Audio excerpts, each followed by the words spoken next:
I'll start off by saying, Call Haloyim, Yahweh, Hashem, Yahushai, Ba'ashem, Kakadash. Double honors to the apostles and the elders of Great Millstone that rule and teach as well. Peace and shalom to the Akim out there and the elect, which the elect consists of the men, women, and children selected to make it out of here from the coming nuclear destruction, all right? The beautiful brothers, Delaware camp, Philly camp, and I'm coming down from DC out here to preach the word as we do week in and week out. Okay, we come out every week to preach the downfall of America. Also what? Out to the elect for them to turn back from their way so they can get into their steed. Because it takes the men of the Lord to preach for them to get into that steed. All right, matter of fact, let me get Isaiah 51 for Bakushad. Any scriptures, Brother Sad, for Bakushad? You got a scripture. And the spirits know that we the elect, the hopeful elect. Yes, sir. You know how that Edomite looking dude, they can go to the Jehovah's Witnesses and go ask them for money. They can't to us. Yeah. You know, so. Yep. You know, like the big bro said, the spirits know the men of the Lord. That's why they come to us instead of, earlier, there's the Jehovah's Witnesses right there, but nobody goes to them. They're always there? They're always there, but nobody goes to them. A couple weeks ago. All right? Yeah. As a matter of fact. Sometimes they'll linger over there in this area, so you put curses on them. 1 verse 9. Before, it's crazy because when we first started coming over here, and we had to go to another spot, I didn't think of even putting curses on them because I'm used to having to move around sometimes.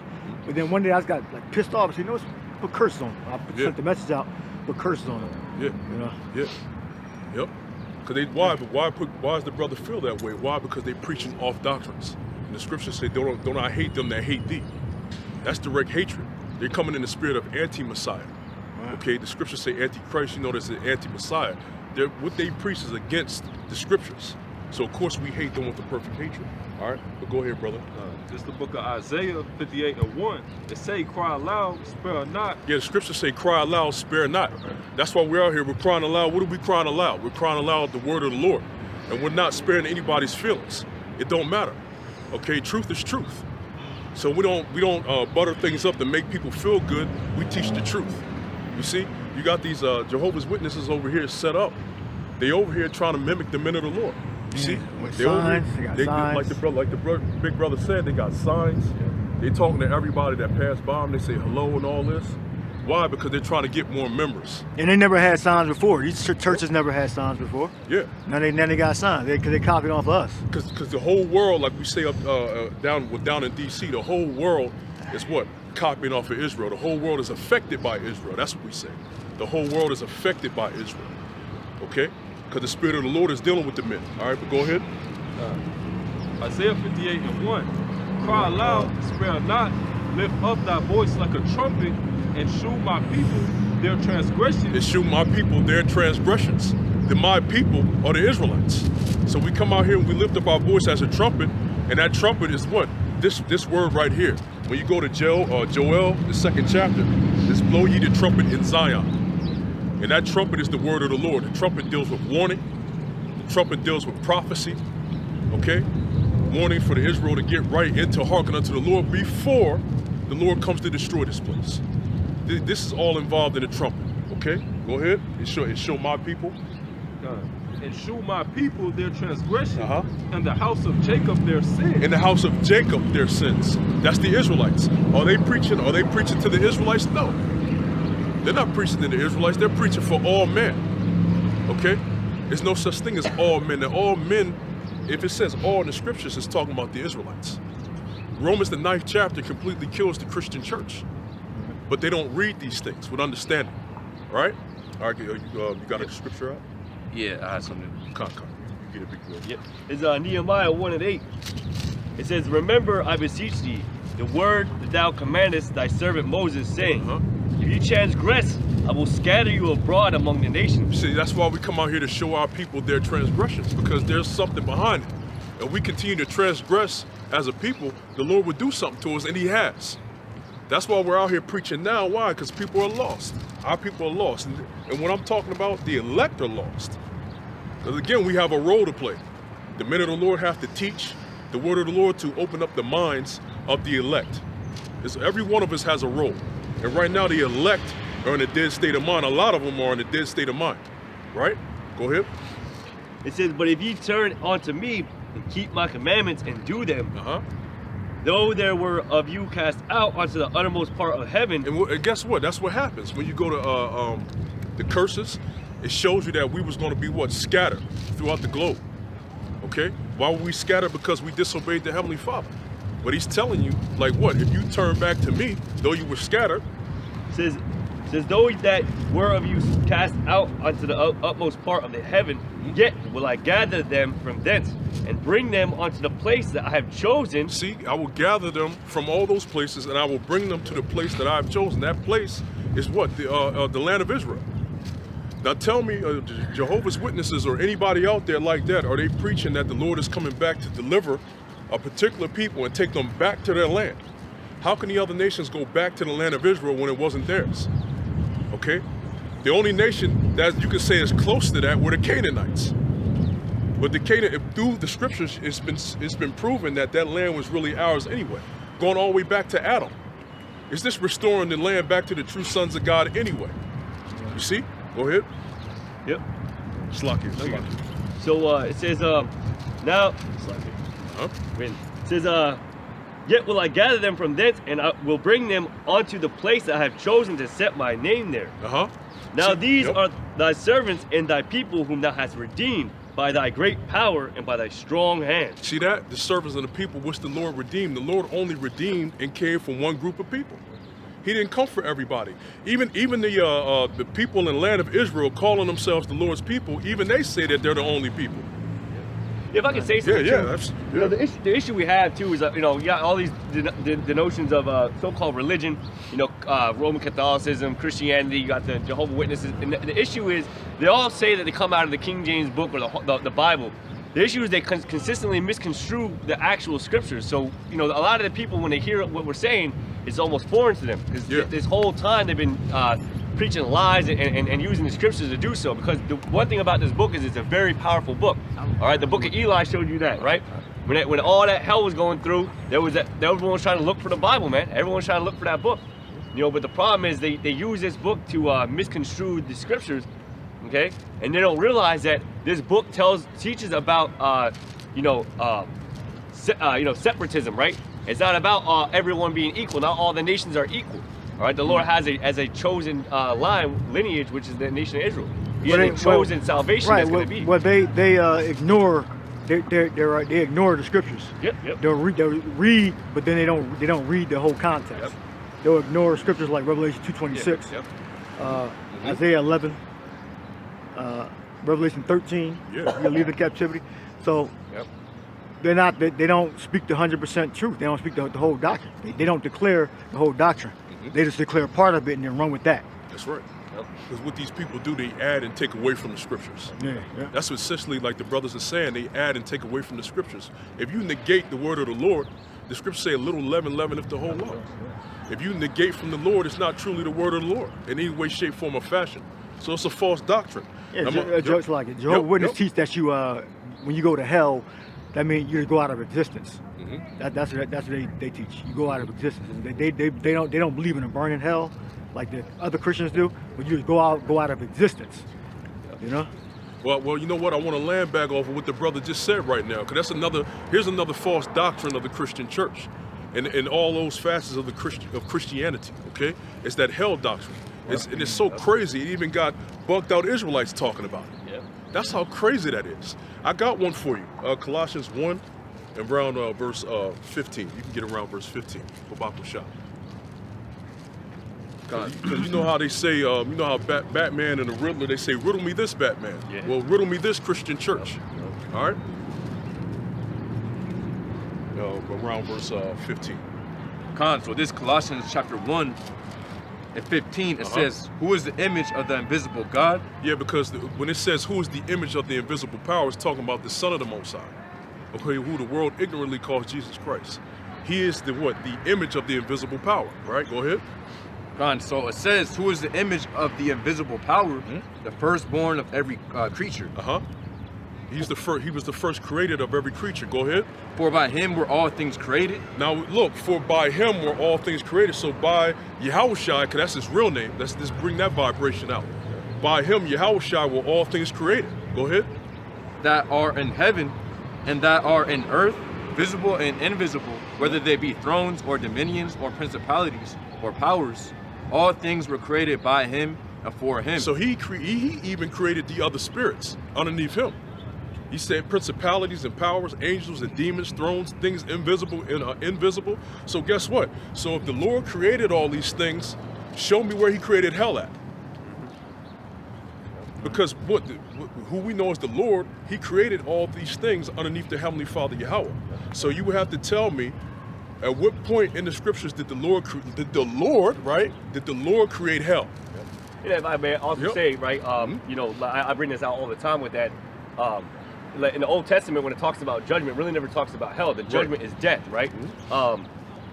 When Noah was building the ark, it wasn't like, listen, if y'all don't get right, y'all gonna get, not only are going to be destroyed by the water, but then you're going to go in a pit of hell and burn forever and ever. That was never the case. The destruction was, so you basically have to say that hell came way after that. So what happened to all them spirits that died, you know, that time? When was hell really created then? Because nowhere is it talking about in the Old Testament that there was going to be this judgment of a burning of your spirit. You know, the judgment was always death. Like, listen, you're gonna, if you go off, you go wicked, you get wicked, you're gonna die. That's a beautiful point. That's a beautiful point, because back then, the other point too is like when Israel specifically, right? Because Israel specifically had the law, they're the ones that get judgment from the law, right? So when it said that, listen, if you don't follow the laws, it didn't say you were going to go in hell and burn forever and ever. It said the Lord was going to send you to, you know, a foreign nation. You're going to be in captivity, right? Hell just it would be in the law. Exactly. The law is just death. That's what it is. Just die. You get cut off from your people. Exactly. Why was it in the curses? When there was the blessings for following the law and there was the curses for not following the law. Why wasn't that in the curses? Listen, not only are you going to perish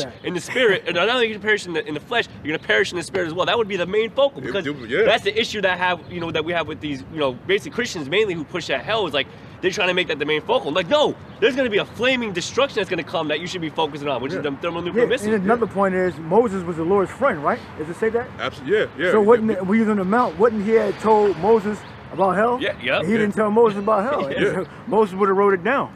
Nowhere. So he told. So the Most High never told Moses about a place you burn in hell forever and never and ever. Or you're gonna go out of existence or something like that, some crazy shit.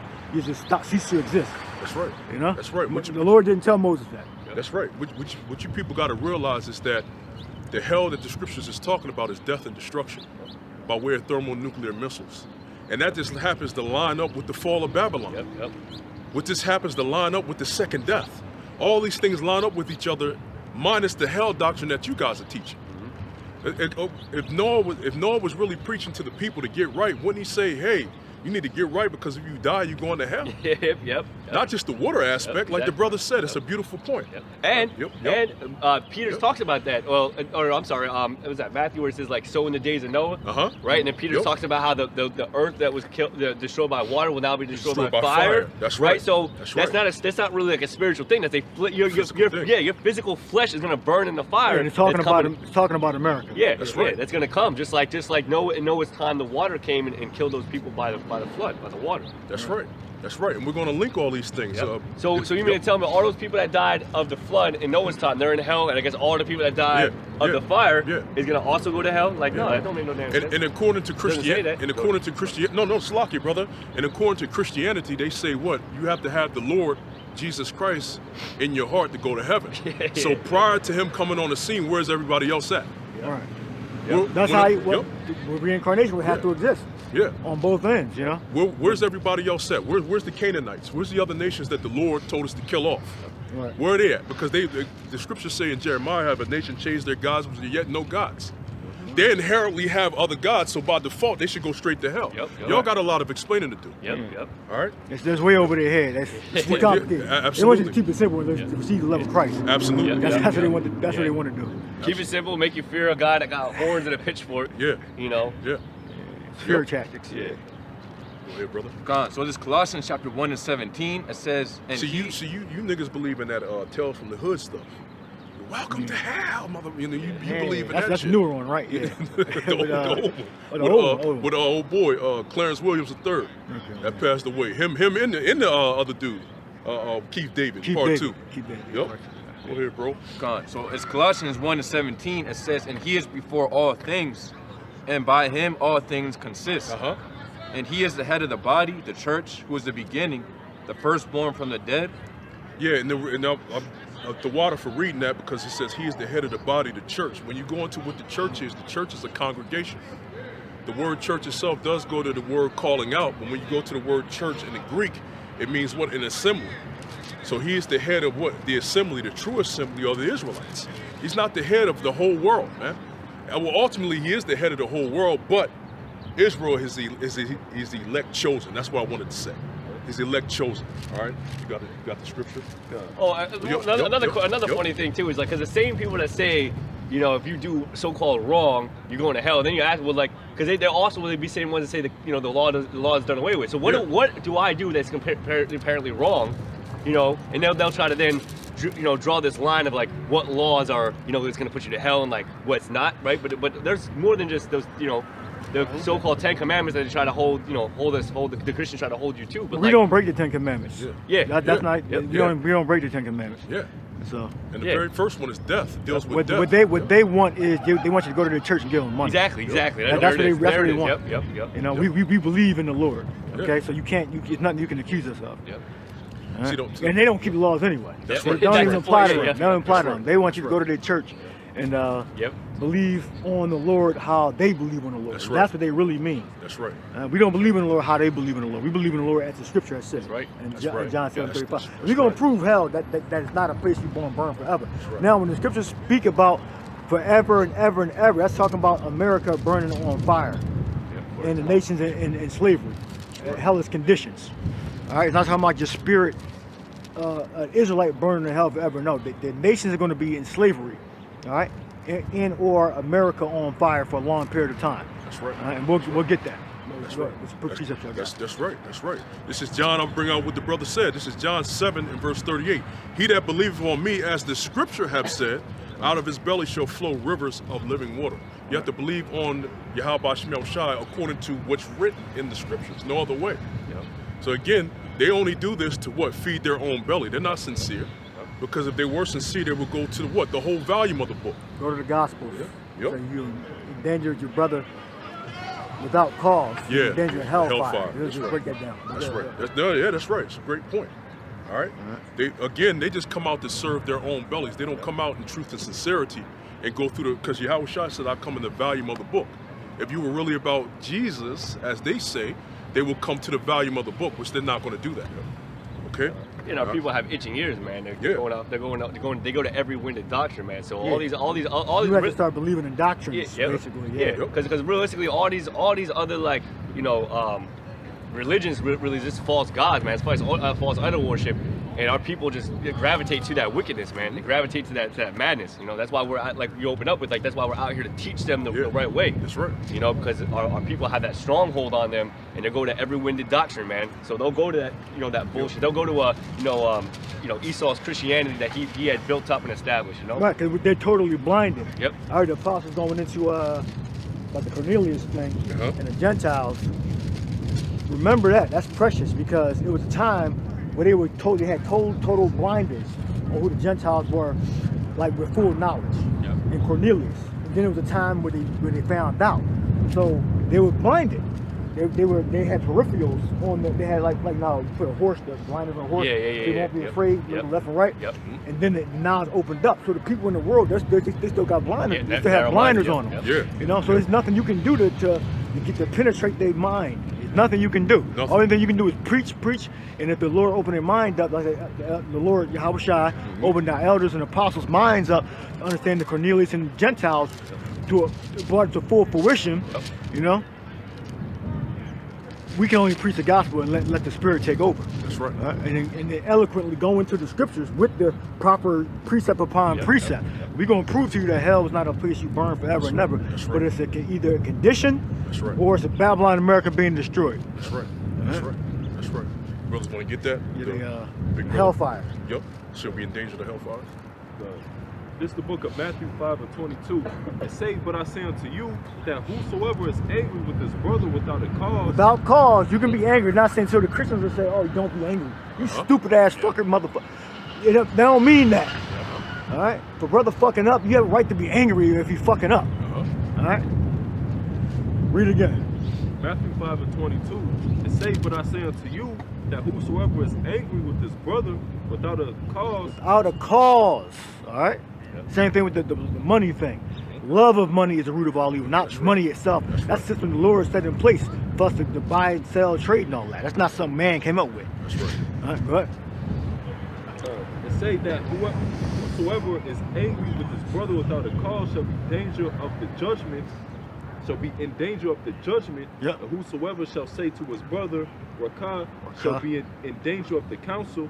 For whosoever shall say, thou fool, shall be in danger of hellfire. Yeah, because your brother's not a fool. Because your brother, he has the same spirit you got. So if you fuck up, you gonna call him a fool, okay? Because a fool is a person that lacks complete knowledge. Yeah. That's a complete idiot. If we make a mistake and go off, that don't mean that we're wicked. That's right. All right? Essentially, We can be corrected. Essentially, that level of a fool is talking about, basically you call him a 2/3. Yeah, That level of a fool, you're basically saying you're nothing worth. Right. You know?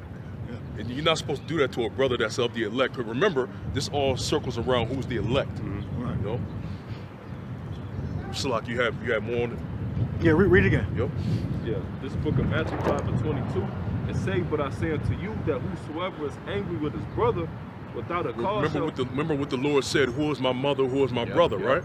So if your brother is those that do the will of the Father. Exactly, when you go to John the 6th chapter, it tells you that the will of the Father is to them that believe on the Son. And it's like that's a cold statement, bro. That's a cold statement. Basically, the Yahushua wasn't even paying them no mind. Like, yo, you know, your mother and your brothers are looking for you, or your mother's looking for you back here. And he said, hold on now, these are my brothers, man. This is my family. You know, that's a cold, like yo, them Christians and these guys over here, they don't go into that, man. Yeah. That's a cold statement to say. That your blood mother was looking for you. You said, no, this is my family. Yeah. That goes to show you how important it is to to be in one accord with Yahweh Shema Shai and preach the word in the way it's supposed to be in that brotherhood, right? The brotherhood in Yahweh Shema Shai. Right. It's way more important than any family that you might have or whatever. That's right. It's way more important than. And he said that the Lord is multifold, man. It's multifold to the Lord, man. He said that for them during that time, that example was for that time, and also for us today. Because we'll see what happens. We'll see what type of family you have when the MOTB comes out. You saw what type of family you had when they had the Divock. You know what I'm talking about, backwards. That Tor family. They had that Divock. Yeah, that Tor family. Women was first they was quick to get rid of their dude. They was wicked as all hell. They was just using an excuse. But they was quick to divorce dudes and all that, break up families because they didn't take the jab. And guess what? A lot of those jobs that required you to take the jab, guess what? They laid off a lot of people. So now you're without a job and you took that goddamn jab. See that? See what happens when you don't keep faith in Yahweh Shem Yahushua? Go ahead, bro. God, Matthew 5:22. But I say unto you that whosoever is angry with his brother without a cause shall be in danger of the judgment. And whosoever shall say to his brother Rakah shall be in danger of the council. But whosoever shall say, thou fool, shall be in danger of hellfire. Right, and you don't say that to a brother who's following Yahweh Shem Yahushua the same way that you are, that just happens to fall a little bit. There's a word in the scriptures called fret. A lot of the times you're not supposed to fret. Now, fret is when you're angry so much that it really causes you to go off. You're not supposed to fret. You can be angry, but like the scriptures say, be ye angry what? It's sin not. All right, don't get to the point where you're so angry with a brother that you try to destroy him and do anything to cause him to go down. It's a difference. You see? All right, your brother got that. Let me get look up hell. Yep. Yeah, I got Yep. All right, so when they say in danger, it don't mean you're gonna go to hell. Yeah. All right, now hell is referring to a future time period that America Babylon is going to be on fire. That's right. That you are going to be put to death in that flame, which is America Babylon. That's right. All right, because no Israelite is back then burning forever and ever and ever and ever. That's not happening. All right, because it tells you that the judgment is going to come. All right, the judgment didn't come back then. All right, the hellfire judgment. All right, so that means that they died and were reincarnated. But the Christians would probably say, oh, they're in some type of purgatory. Yeah. That's the only explanation they would have to come up with. Or they're in purgatory until the time of judgment. All right, but it tells you that all the Israelites are going to be saved. It tells you that in Romans 9th chapter. That's right. And tells you that the heathen are going into slavery. All right, hell. God. So this is hell within the Greek. It says Gehenna, from Matthew chapter 5 and Right 22. now, Gehenna is referring to America. Go to Psalms where it says, walk in the valley of the shadow of death. Yeah. Gehenna goes back to the Hebrew Gaya Hanam, which is the valley of Hinnom, okay? Which is a low place. It's figurative for America. All right, America's a low land, meaning morally and spiritually, it operates on the left-hand side. All right, it doesn't. It's not a righteous, pious kingdom. It's a wicked place that's going to be turned into a pit. That's right. All right, Valley of Hinnom, Gaya Hanam in the Hebrew. All right, good. So this Psalm chapter 23 and 4, it says, though I walk through the valley of the shadow of death, I will Prophecy, future prophecy. Go ahead. It says, though I walk through the valley of the shadow of death, I will fear no evil, for thou art with me. Thy rod and thy staff, they comfort me. Yeah, just like David prophesied about the Lord's hands and his feet being pierced. That's right. You know, that didn't happen to David. That's right. Although David was in danger a lot, you know, fighting the different nations, the Philistines, you know, that's a future prophecy. The valley of the shadow of death. All right, it's referring to America, Babylon. All right, Gaya Hanam is America. All right, America's going to be turned into hell. Right. All right, which is a fiery pit. And if you are in America and you are not of the elect, you're going to be burnt up in that fire, and then your spirit's going to be released into the heavens. That's right. All right, and then you're going to be reincarnated. As it is written, all Israel shall be saved. That's right. All right. So get Romans 11, where it says that. That's right. That's how we know that the fiery destruction. No Israelite's going to be in no fiery destruction forever, never, never, never, never. That's right. That's right. All right. And then get Revelation, the second chapter. That's right. The heathen are going to be in working day and night. That's right. In labor. That's right. And that's their hell. That's right. Yeah. Revelation 2:25. We'll break those down. Let's see. I'll get Revelation. This is 2:25. Right. Yep. Yep. Revelation 2 and 25, and it says, "But that which ye have already hold fast till I come, and he that overcometh and keepeth my works until the end, Romans 11. to him will I give power over the nations." Right. Yeah. So the elect Yep. that are going to keep the covenant, okay, which is the faith. All right.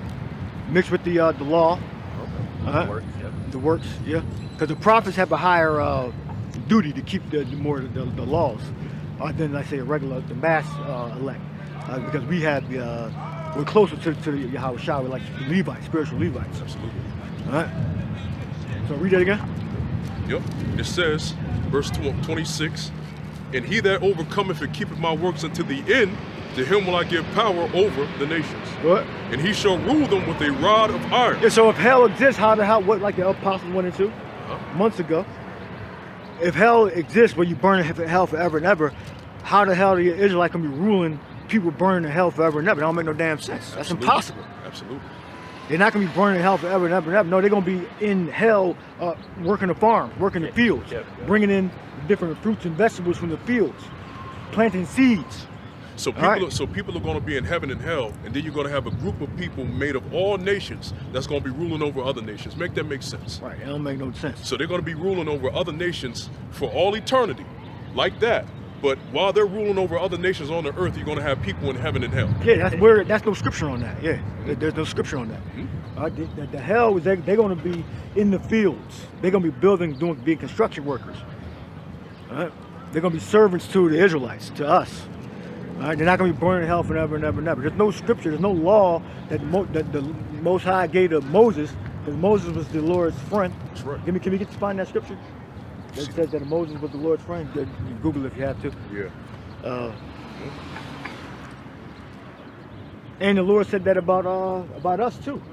That we're no more servants, but we're friends. We said, I don't speak to you as a normal man. I speak to you face to face. That's what the Most High said to Moses. Speak face. He spoke with Moses face to face. So if Moses was the Lord's friend, he would have told them about a place that the Israelites are going to go to if they do bad things. Right and they're going to burn forever and ever and ever. Right away. Even the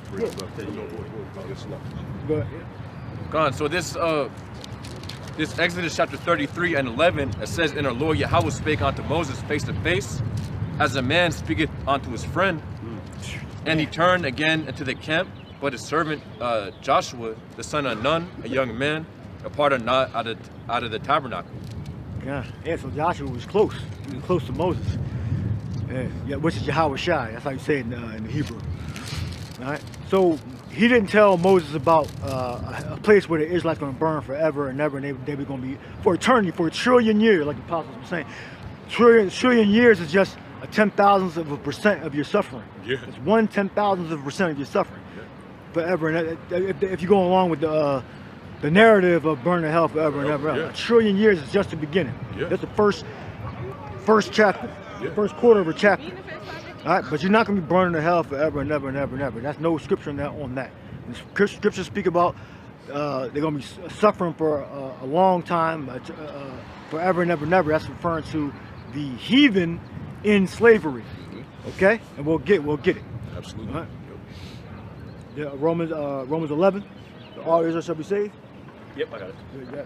This is Romans 11 and 30. I'm sorry, Romans 11 and 26. No, go up a little bit. About to talk about the Gentiles. Is Romans 11 and the olive tree.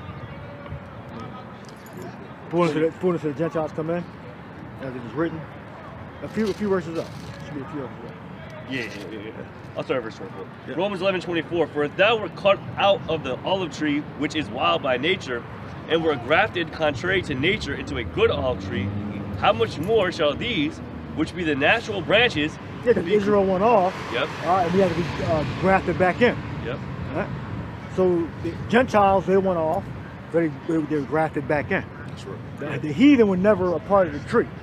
That's right. All right? Go ahead. Yep. How much more shall these, which be the natural branches, be grafted into their own olive tree? For I would not, brethren, that ye should be ignorant of this mystery, lest ye should be wise in your own conceit. The blindness in part is happening to Israel until the fullness of the Gentiles be come in. Yeah, meaning all Israel have to be brought back together. Southern kingdom, northern kingdom, people that don't look like Israelites, that really are Israelites, they always, and it didn't happen back then. Yeah. All right? They didn't have, it's happening during the last days, the last days. All right? Meaning during the time when the Lord's gathering his elect up. So we have to gather the Israelites up from all walks of life and all countries. You have to gather the Israelite foreigners, which they classified as Gentiles in the English. Sure. In the Greek, it would be ethnos, ethnon. In the Hebrew, it would be goyah.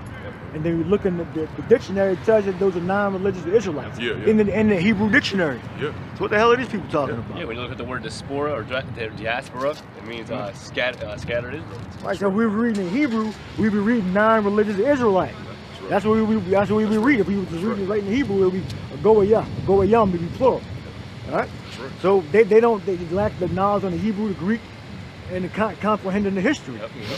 It's simple. It's really simple. And it all you know? goes back. And it all goes back to what you were saying. At the end of the day, they're blinded. Yeah. There's nothing that they can do except the Lord show it to them. Yep. So, It says, verse 26, and so all Israel shall be saved, as it is written, there shall come out of Zion the deliverer, and shall turn away ungodliness from Jacob. Yeah. So all Israel's going to be saved. Go ahead. All Israel, 100%. that's right. For this is my covenant unto them, when I shall take away their sins. Take away their sins. We're going to clean us up. right. Totally clean us up. That's right. Huh? And again, just to land back on what the big brother said, all Israel is going to be saved. And in the kingdom, all souls of Israelites are going to return, and they're going to be what? Righteous. Okay, they're never going to go off again. That's the ultimate salvation as far as all Israel being saved. Of course, we know it's according to now, it's going to be about the elect being delivered by way of chariot. But guess what? Remember what Paul said. He said, deliver me from this body of death. All right? So ultimately be delivered from this body of death, this sinful body, we all have to be changed. And guess what? When the other Israelites come back in the reincarnation in the kingdom, guess what? They're going to be born into those extraterrestrial bodies, so to speak. them super bodies, man. And they'll never go off again. That's what it means by all Israel's going to be saved. Which that's a beautiful thing. You see? That's a beautiful thing. Going back on the Revelation, this is Revelation 2 and verse 27. And he shall rule them with a rod of iron, as the vessels of a potter shall they be broken to shivers, even as I received of my Father. And you notice how this scripture right here lines up with prophecy in the Old Testament. When you go to Isaiah 14 and verse 1, for the Lord will have mercy on Jacob and will yet choose Israel and set them in their own land. There goes them being set in their own land again, the same land that was promised to Abraham and our forefathers. Abraham, the promise didn't just go to Abraham. It went to Isaac, then it went to Jacob, and then the 12 tribes. Why don't the Christian church talk about that? Okay, why? They negate that because by doing that, you was open it up for everybody else if you just kept it to Abraham. Okay, Abraham, Isaac, and Jacob. And it says, and set them in their own land, and the strangers shall be joined with them, and they shall cleave to the house of Jacob. They're the strangers are what? The Israelite foreigners. That's still going to be here. Because really the 2/3 is talking about the ones that's going to be in the destruction of Babylon. But you're still going to have Israelites throughout the world, all right, that haven't been picked up. When that New Jerusalem comes down in beauty, they're going to have to make a decision after that. Whether you rock with this or be destroyed. You don't serve the Lord, you're going to be destroyed. All right, but if you see the splendor and you realize that you are the same people, what? You're going to cleave into that house. And guess what? At some point, you're going to get a brand new body. You're not going to have that same body and be living in the kingdom of heaven. That body's going to be taken away from you. You're going to get that extraterrestrial body like the rest of the Israelites. Okay? And it says, in the people, now it's in the people, because they cleave to the house of Jacob, and it's all one people now. And the people shall take them and bring them to their place, and the house of Israel shall possess them in the land of the Lord for servants and handmaids. That links up with Revelation as the big brother wanted. Revelation 2, right? 26, 25, 26, 27 is going to be slavery in the kingdom of heaven. All right? And it says, Salakia, lost my place, and the people shall take them and bring them Isaiah to their 45, place, 17.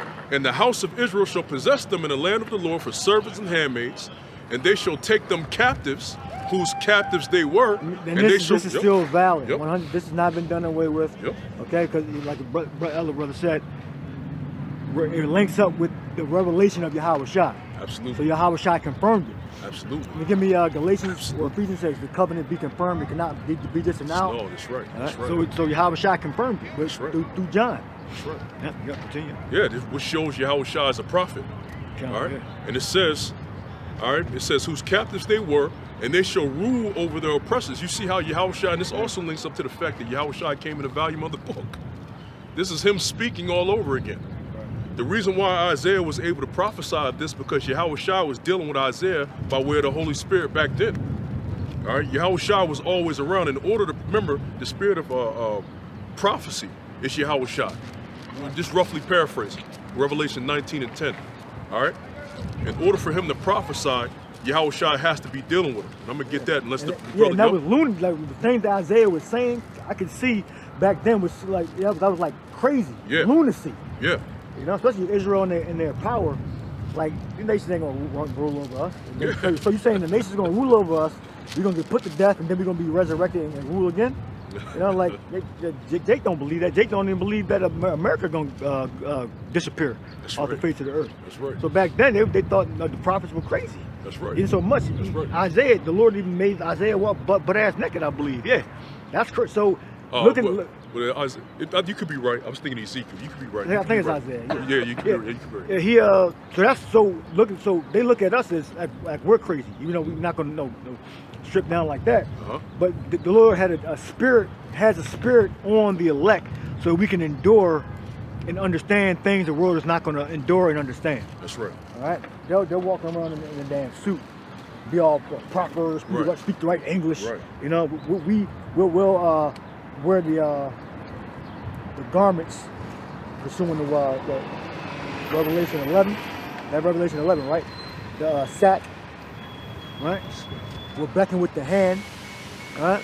We'll have the Bible. We'll actually bring out scriptures and precepts upon precept, Isaiah 28, all right?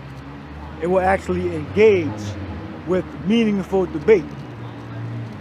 We want to stand around, everybody looking good. Like, see these Jehovah's, they all got suits on, look all proper, they speak the correct English and shit. Well, where the prophets ever speak the correct fucking Hebrews, you know? Yep. Yeah, unless they were eloquent, educated Israelites, but most of us, we're not so-called, how Esau called it, educated means you went to university with us. Right. Or you grew up a certain way. Right. You know, most of us, when we read the scriptures, we read it like the disciples said. It was told that they were brought up with Yahweh Shai. It was revealed that they'd been brought up with Yahweh Shai because they were unlearned and ignorant men. Because they spoke a certain way.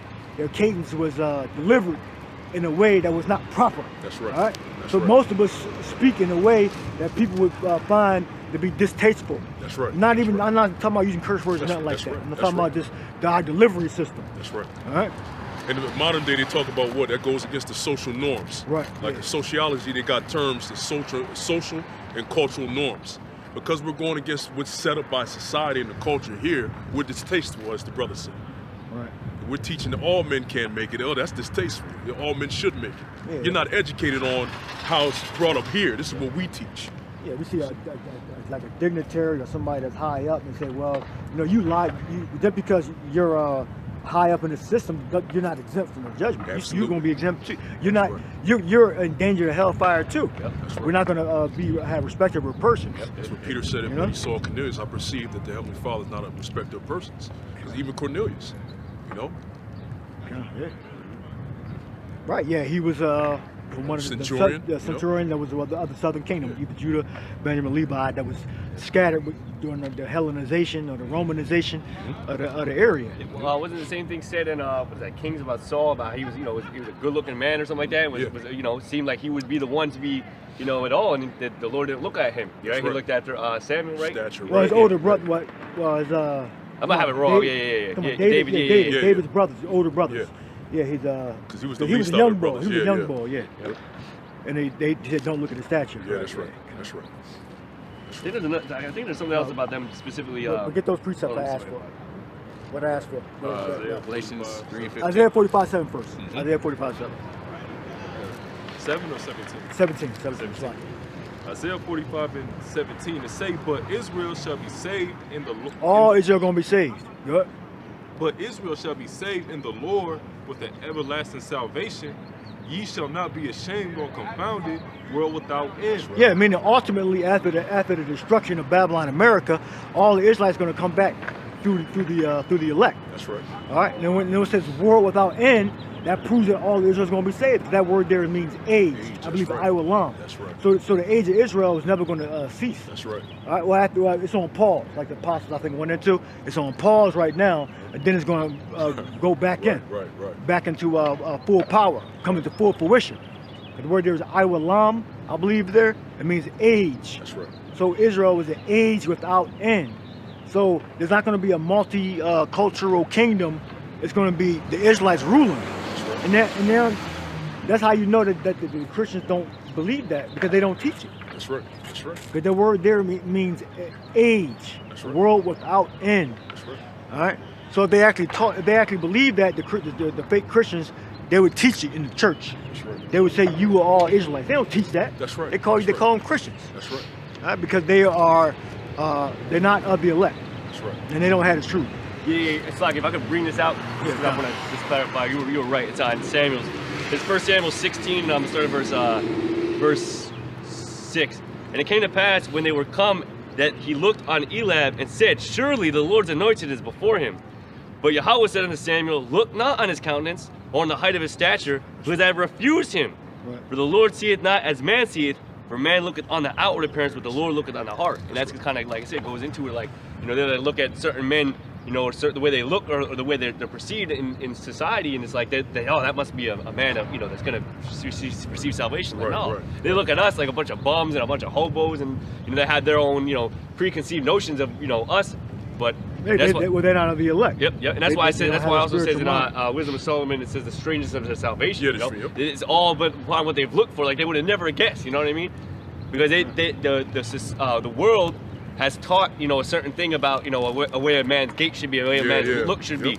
And that's not aligned with the scriptures. That's not aligned with the spirit.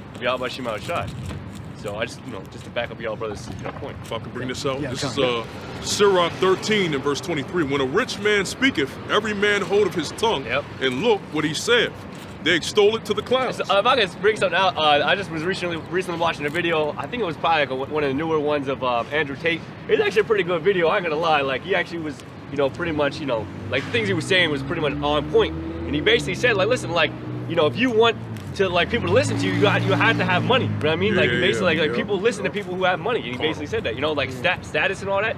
He said, like, listen, if you want to be a loser, be a loser. That's fine. He goes, but I'm teaching you, like, if you want people to listen to you and, you want to have, whatever. And he's like, whatever.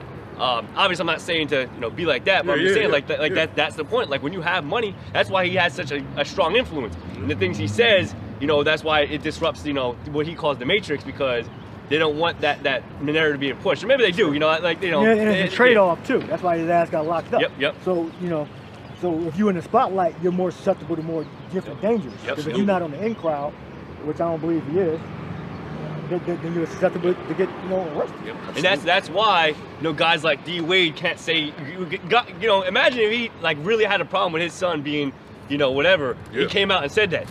Look at like Kyrie Irving and stuff like that. Yeah, shut up. Look at Kanye. Like either way, like the point is, like when you have a certain amount of money, they know that, so they don't want you to say certain things because they will bring that down, man. Look at Manny Pacquiao. Back when he was about to box, he said he believes in heterosexuality. Oh, they tried to crucify. They basically tried to take all that stuff away because when you have money, you have an influence on people, right? Mm-hmm. That's right.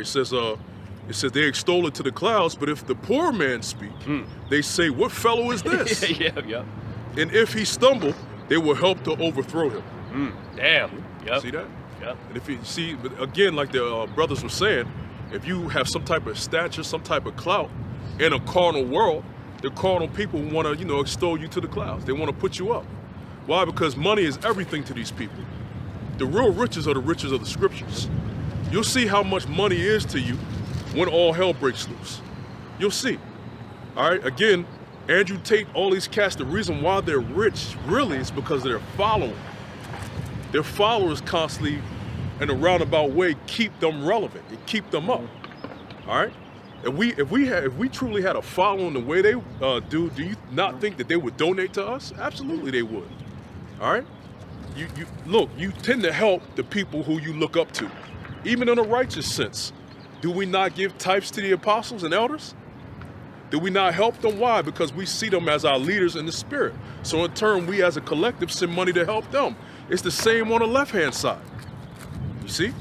All right. We get Yep. It says we're the poor and needy, right, or something like that. Yep. This is 1 Peter. It's Salak, unless a brother had something on the top. Okay. This is 1 Peter 1 and verse 7. It says that the trial of your faith being much more precious than of gold that perisheth, though it be tried with fire, might be found unto praise and honor and glory at the appearing of Yahushua HaMashiach. Okay? And we're hoping that we're of that gold that is tried in the fire. Gold is always gold from the beginning. That's like the elect is the elect from the beginning. Something that's wood or something else can't become gold. You have to be gold from the beginning. It says, verse 8, whom having not seen, ye love. Because we love Yahushua through faith. Yep. And a lot of times before it's like it, but a lot of times before gold is in its most precious point, like you have to like seethe it through like a bunch of rubble, a bunch of dirt, a bunch of grime, right? You gotta like you gotta clean it out, right? That's right. And like that's Israel, man. Israel is a lot of gold to Israel amongst the amongst all that rough, right? Amongst all that that shit just gotta be cleaned up, through the spirit of Yahweh Shema. Gotta be cleaned up. Yep. It says, whom having not seen ye love, Zechariah 13. in whom, though now ye see him not, yet believing. Ye rejoice with joy unspeakable and full of glory. That's a gift. Absolutely. Not see, but believe. Absolutely. Now, for, I would say, virtually all the brothers of the elect, we already been confirmed through dreams, and visions. So it's like, well, we heard the word and believed it, then we get confirmation. Yep. After our belief, we'll have dreams, we'll have visions, yep. certain things that happen that is confirm what we believe. Because initially our belief was on faith, and then we'll start realizing, I've been having visions and dreams since I was like 10, 12 years old. So that confirms it. So a whole bunch of events help keep us rooted and grounded in the faith. Yeah. Certain things on your daily walk will happen. Like one thing you'll just kind of like scoff at, like there's a couple times where I've seen something and I kind of just like was like, it's just kind of like a coincidence, whatever. Right. Then like after I think that like multiple things back to back, I was like, oh man, this is spirit because like there's no reason. Like that one situation was one thing, but like now I see this, and this. That Lord's showing something, right? Well, when I was a young man, about 10, 12 years old, I always used to have recurring dreams about me jumping into the air and then getting like locked on like some type of tractor beam. Always have all the time. I didn't call it tractor, but I remember like being on the track. But now, when I came to faith, that Jacob's ladder. I mean, the apostles and elders, the angels descending, and Israelites being beamed up, being come up hither. So it all makes sense. And then the scriptures tell you in Joel that He's going to pour His Spirit out on all flesh, and your sons and daughters shall dream dreams. That's right. Mainly among the elect. Right. All the nations, well, not all of them, but you'll have many nations that are going to receive dreams and visions. That's right. But it's really for the elect. All right. That's right. So be afraid if you haven't had a dream or a vision. You better pray. That's a way that the Lord confirms that you're on the right path. We had one guy that never had a dream or a vision, and he ain't in the camp no more. All right. So take that as a warning. All right. The Lord is going to sup with you. All right, and dreams and visions is how He contacts His elect. All right. Go ahead, I've got it. You done with it? No, I'll continue. Well, this goes back to about the poor thing. Come. And then you want Zechariah, you said? Yeah, Zechariah. Yeah. So this is 1 Peter 1 and verse 9. It says, receiving the end of your faith, it says, even the salvation of your soul. So the end of your faith is the salvation of your soul, because at that point, it's no longer faith. It's there at that point. You believed unto that point. Verse 10, of which salvation. Yeah, because the scriptures talk about faith is the substance of things not seen. The substance of things hoped for. So once, like you said, once it's there, your faith has been confirmed. You're no longer have that faith in something that you've seen back then to come for tuition. That's right. It says, of which salvation the prophets have inquired and searched diligently, who prophesied of the grace or the mercy or favor that should come unto you, searching what manner of time the spirit of Hamashiach which was in them did signify, when it testified beforehand the suffering of Yahushua in the glory that shall follow. You see that? So the spirit of Yahushua was dealing with those prophets, even though they didn't know Yahushua, showing you that in order to prophesy at all, you have to have Yahushua working with you. This is Revelation 19 and 10, right? The spirit of Yahushua is the spirit of prophecy. So even those men in the ancient world that were prophets prophesying, Yahushua was dealing with them. It's always been about Yahushua, but the Lord has now put Yahushua on the forefront, showing you it is about my son. You see? Well, that's a good point. I could bring it out after that, but I'll bring it out now. The Lord gave the prophets like dreams and visions to talk about the Messiah. So they didn't know him personally, but the Spirit would work with them to prophesy that his first coming was going to come and his second coming was going to come. A precept on that. Just to back you up, right? That so they knew about the great Spirit. Right. That wasn't the Most High. That's right. All right, but it was another spirit. They knew about him, but they didn't have all the details. That's right. So the Lord gave them dreams and visions, and they went out and preached what they knew. That's right. Then during the Yahushua came, He brought a lot of things into fruition. Things that didn't fill in the gap, so to speak. That's right. For the prophets. To back up your point, and I bring this out a lot too, like then every week. But like Ezra, he's seen a lot of visions, and the angels came to him because he was doing what? Fasting. Okay, so a lot of fasting and prayer, with a lot of those visions to happen. You're putting yourself in suffering, for Yahweh Shema Shai. So you guys gotta fast more and pray more. But I have to say this. I'd be remiss if I didn't say this too, though. It's a balance too. Yep. Because cats have visions and dreams and be bugged the fuck out. Yep. So it is a balance. You gotta take it. Yep. No, slack it. Yep. Yeah, because demons be fucking with you too in the spirit. Well, you got to have the spiritual understanding. Absolutely. Discernment. Right. Absolutely. This is Isaiah 11 and 1. It says, I'm just gonna jump around real quick. This is Isaiah 11 and 1. And there shall come forth a rod out of the stem of Jesse, and a branch shall grow out of his roots. And the spirit of Yahweh shall rest upon him, the spirit of wisdom and understanding, the spirit of counsel and might, the spirit of knowledge and the fear of Yahweh. Isaiah 11. 11. Yep. So who is that talking about? This is a prophecy of the Yahweh Shai. That's right. And it was spoken about, like the brother. It's always about Yahweh Shai, right? That's right. You know, even from the Old Testament all the way to the New Testament, all the way to the end of time, man, all the way until Yahweh Shai come back, right? Did it not say that every eye shall see him, even those that pierced him? It's always been about Yahweh Shai, man, and Yahweh. Yeah, right? that's why when you go throughout your daily life, you siphon the dream, vision, or event through the prophecy and through the Psalms. Yep. And shall make him of quick understanding in the fear of Yahweh, and he shall not judge at the sight of his eyes, neither reprove at the hearing of his ears. But with righteousness shall he judge the poor, and reprove with equity for the meek of the earth. And he shall smite the earth with the rod of his mouth, and with the breath of his lips shall he slay the wicked. So it's obviously talking about Yahweh Shai. I'm going to jump to verse 10. And in that day there shall be a root of Jesse, which shall stand for an ensign of the people, to which shall the Gentiles seek, and its rest shall be glorious. Like the Israelite that uncircumcised. Go. Yep.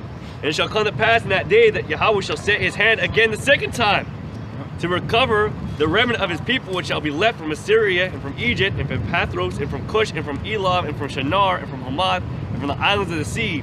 And he shall set up an ensign for the nations, and shall assemble the outcasts of Israel and gather together the dispersed of Judah from the four corners of the earth. Yeah, so that proves that the elect are scattered. Yep. And in the last days, the second time, or the first time, we gathered certain Israelite foreigners.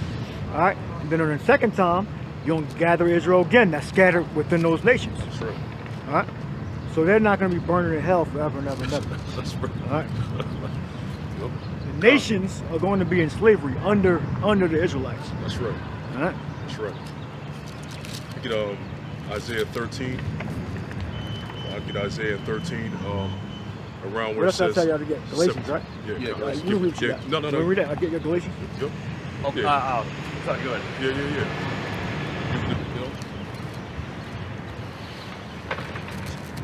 God, so this Galatians chapter 3 and 15. It says, "Brethren, I speak after the manner of men, though it be but a man's covenant. Yet if it be confirmed, no man disannulleth or addeth thereto." Yeah, the covenants. So we got the old covenant and the new covenant. All right, the new covenant is based upon faith.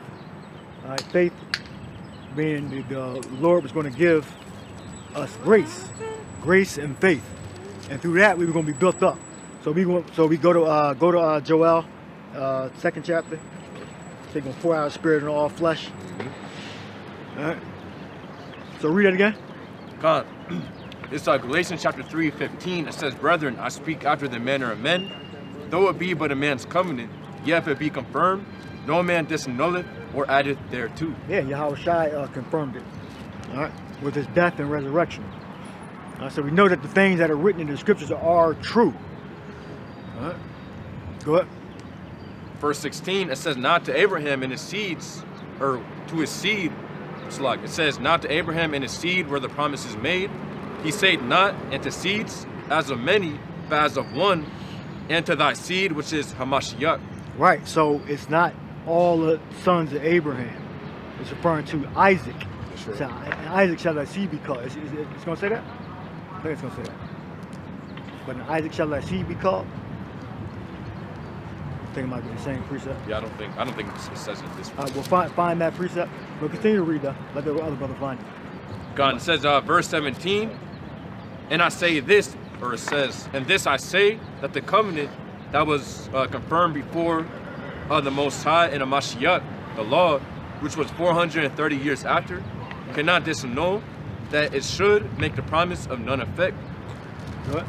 For if the inheritance be of the law, it is no more a promise, but the Most High gave it to Abraham by promise." Yeah, so He promised us a kingdom by promise. All right.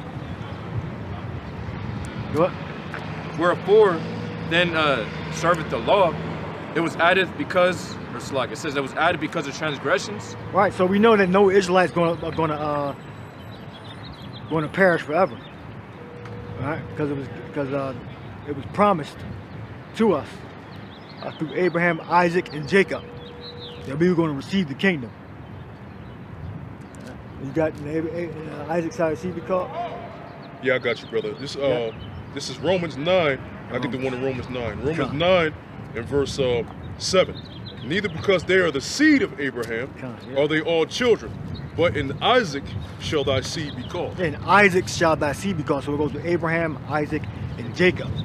All right, so you can't say that the kingdom, like they had the Watchtower magazine, they're all gone now. They'll have on the cover, they have like a multicolored kingdom on the smiling on the Watchtower magazines that they used to. I don't know if they still have them. They probably digital now. It probably costs a lot of money to do it now. It's probably digital. So they used to have little Watchtower magazines, little small booklets, like 20 pages in there or something like that. And I always have, the Lord looking like an Edomite. Then I have a Chinese person, a black person, and a so-called white person on the cover. No, the kingdom ain't gonna be like that. We gonna get our flesh back.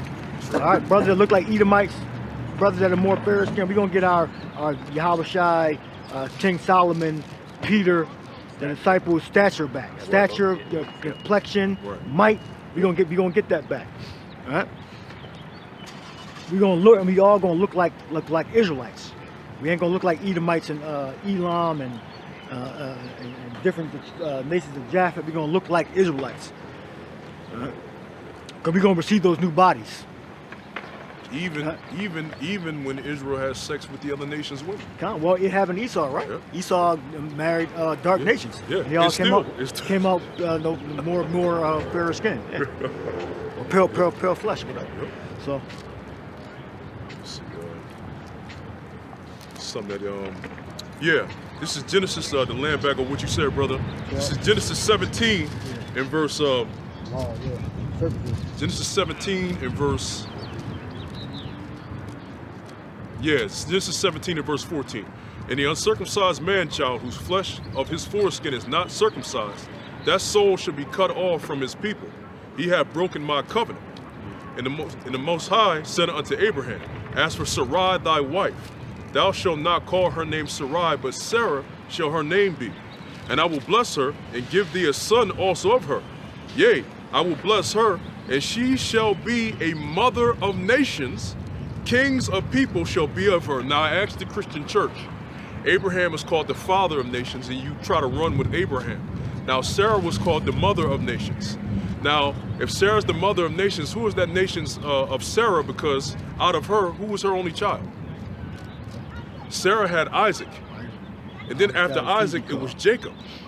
So if Sarah's the mother of nations, how could she be the mother of everybody when she only had one child? So even as Abraham's the father of many nations, was that still talking about the Israelites? Sarah's the mother of nations. Was that still talking about the Israelites? They was just going to come out as a great multitude. Well, it tells you that. Ephraim and Manasseh. Yeah. Yep. Genesis. Yep. Go ahead, read. It's the book of Hebrews 11 and 17.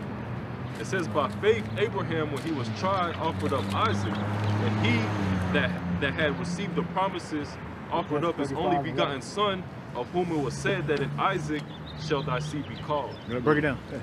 Yeah, so there you go. It's not, because Abraham, he was the father of many nations, as we all know. But he's dealing with a direct line going through Isaac, which was Isaac also through Jacob. Because it's not just Isaac and he's dealing with the Edomites as well. No, it's Isaac and then Jacob was the father of the nation of Israel. Right, and the many nations are the Israelites. Because he gave birth to Israel and he gave birth to, you could say, the Arabs.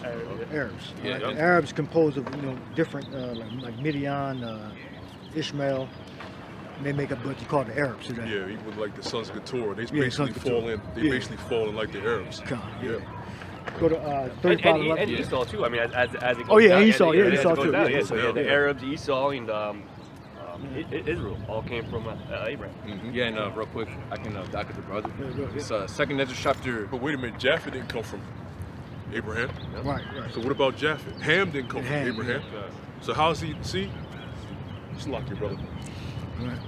Yeah, there you go. So the many nations is referring to specific people. Yeah. Referring to the Israelites mainly. Yeah. Go ahead. So this 2nd Ezra chapter 3 and 15, it says, and made us an everlasting covenant with him, promising him that thou wouldest never forsake his seed, and unto him thou gavest Isaac, and unto Isaac thou gavest also thou gavest Jacob and Esau. As for Jacob, thou didst choose him to thee and put by Esau, and so Jacob became a great multitude. Yeah, so going into the brother's point, the Lord chose Jacob over Esau. So when the scriptures say that, of course, the Lord chose Isaac, it's not speaking about, again, adding on to the brother's point, it's not speaking about both Esau and Jacob. It makes it, the scriptures make it real distinct, or in real plain, that the Lord's only dealing with Jacob. As the scriptures say, the Lord loved Jacob and he hated Esau. You saying that put by Esau in there in the Apocrypha? Yeah. Put by, get that precept, read 35 and 11. I was just gonna say, in the Lord, he was dealing with Jacob, so he's dealing with, the tribes that came forth from his loins. All right. People think that just you got Edomites who believe that, the Lord only wasn't dealing with Esau, and it, whatever Esau had coming to him, it didn't matter who was his descendants, his descendants as well. But no, all right, Esau and his descendants, they get the same judgment. Right, Yeah. just like Jacob and his descendants, we're gonna get the same judgment. Well, this is one Edomite that made a book. He wrote a book. They said that not only did God love Esau, but he blessed Esau. Yeah. It's That's an true. Bugged out Edomite, yeah. old video. Yeah. This devil had a hat on talking about, in my book it says God loved. It says the Mistranslation. title of the book is God loved Esau. It It said was a God. gross mistranslation. Yeah, It said, Yeah. Read 35 11. God. And, Go ahead. I was about to say also what the scriptures say, how when Jacob and Esau were fighting within their womb, they said what it's two great nations. There we nations go. within you. So it's not just speaking about Esau as a person, it's speaking about Esau and his descendants progeny, as a yeah. people. Yeah, and his descendants, they all got the blessing as well. Esau's Sword. blessing, right? Sword. Yeah. So, Babakusha. Go read. This is Sirach 44, verse 22. With Isaac did he establish likewise for Abraham his father's sake, the blessing of all men in the covenant, and made it rest upon the head of Jacob. He acknowledged him in his blessing, and gave him inheritance, and divided his portion among the 12 tribes did he part them. So if you see the line, it went from Abraham, and went to Isaac, went to Jacob, and then after Jacob, it went to the tribes. Now, for it to be for all the other nations, that means the other nations would have had to come out of the tribes. For it to pass on, if you look at the order, Abraham, then Isaac, then Jacob, then the tribes, for it to open up to any other people, those other people would have had to have come out of the loins of Jacob, which Jacob doesn't give birth to the other nations. They only give birth to Israelites. That's where it stops. Yep. It's, Genesis 35 and 11. And the power said unto him, I am Yahweh Almighty, be fruitful and multiply. A nation and a company of nations shall be of thee, and kings shall come out of thy loins. The Israelites. That's the blessing. That's the blessing. So it's not talking about a multinational kingdom. Right. It's referring to Israelites coming out of those kingdoms. And even amongst the tribe of Gad, they refer to them to tribes as nations. Right. Okay? Yeah. It's That's crazy. not that's right there. That tells you that that's more evidence that the Gadites, the so-called Native Americans, are the Israelites. Because they fulfilled the prophecy that nation and company of nations come out of thy loins. And that's why Israel was broken up in different sections of the Israelites, right? So like you had Manasseh, which was with a different culture. Yep. Different, slightly different dialect of Hebrew. Yep. Yep. That's literally in the land of Israel. There was literally basically nations. There were the whole nations of Israelites. Of Judah, of Benjamin, of Levi, Simeon, right? All the way down. Why wouldn't they just all live on Israel? Why would there be any portions divvied up to them? Yeah, another precept, Genesis 48 and 19. Read that. Genesis 48, 19. You said Genesis what? 48. I got one after you, brother. 48, 18 said? 19. 48. This is Genesis chapter 48, verse 19. And his father refused and said, I know it, my son, I know it. He also shall become a people, and he also shall be great. Go, verse or two. Ephraim let's see, and Manasseh. verse So wherever 17. so wherever Ephraim and Manasseh dwell, they're in their own nation. Whether they be in Puerto Rico or they scattered in the Philippines or in China, that's their own nation. All right. Good. Actually, Ephraim, Manasseh. yeah, I'll read it, verse 14. And Israel stretched out his hand. Israel is Jacob. So we're the sons of Israel, sons of Jacob. And Israel stretched out his right hand and laid it upon Ephraim's head, who was a younger, and his left hand upon Manasseh's head, guiding his hands wittingly, for Manasseh was the firstborn. And he blessed Joseph and said, God, before whom my fathers Abraham and Isaac did walk, the power which fed me all my life long unto this day, the angel which redeemed me from all evil, bless the lads, and let my name be named on them in the name of my fathers Abraham and Isaac, and let them grow into a multitude in the midst of the earth. And when Joseph saw that his father laid his right hand upon the head of Ephraim, it displeased him. And he held up his father's hand to remove it from Ephraim's head onto Manasseh's head. And Joseph said unto his father, Not so, my father, this is the firstborn. Put thy right hand upon his head. And his father refused and said, I know it, my son, I know it. He also shall become a people, and he also shall be great. But truly his younger brother shall be greater than he, and his seed shall become a multitude of nations. So you think Ephraim got exterminated, but no, he didn't. Ephraim didn't get exterminated. All right, he got brought back. A lot of Judites came and helped repopulate Puerto Rico, and Ephraim was already scattered. Right. He wasn't just on one little ass island. Right. Because the prophecy is that he's going to become a multitude of people, multitude of nations. All right. That's right. That's right. Got to land back off you, brother. Yep. You see Ezekiel 37 and verse 21. Matter of fact, in verse 20, and the sticks whereon thou writest shall be in thine hand before their eyes. And say unto them, Thus saith the Lord power, Behold, I will take the children of Israel from among the heathen, whither they be gone, and will gather them on every side and bring them into their own land. Verse 22, and I will make them one nation in the land upon the mountains of Israel, and one king shall be king to them all. And they shall be no more two nations, neither shall they be divided into two kingdoms any more at all. And I brought that out because nations, this goes into multitudes and peoples. Now, why did it say there should be no more two nations if both of them all go back to the tribes of Israel? Because sometimes you can have, such a group of people that is looked at as multitudes of people, a nation. That's all it is. So when he's a father of many nations, he's not talking about Abraham's the father of all the different nations that you see, according to Genesis, the 10th chapter. You see, he's the father of the Israelites. This is the way Sarah is ultimately the mother of the Israelites.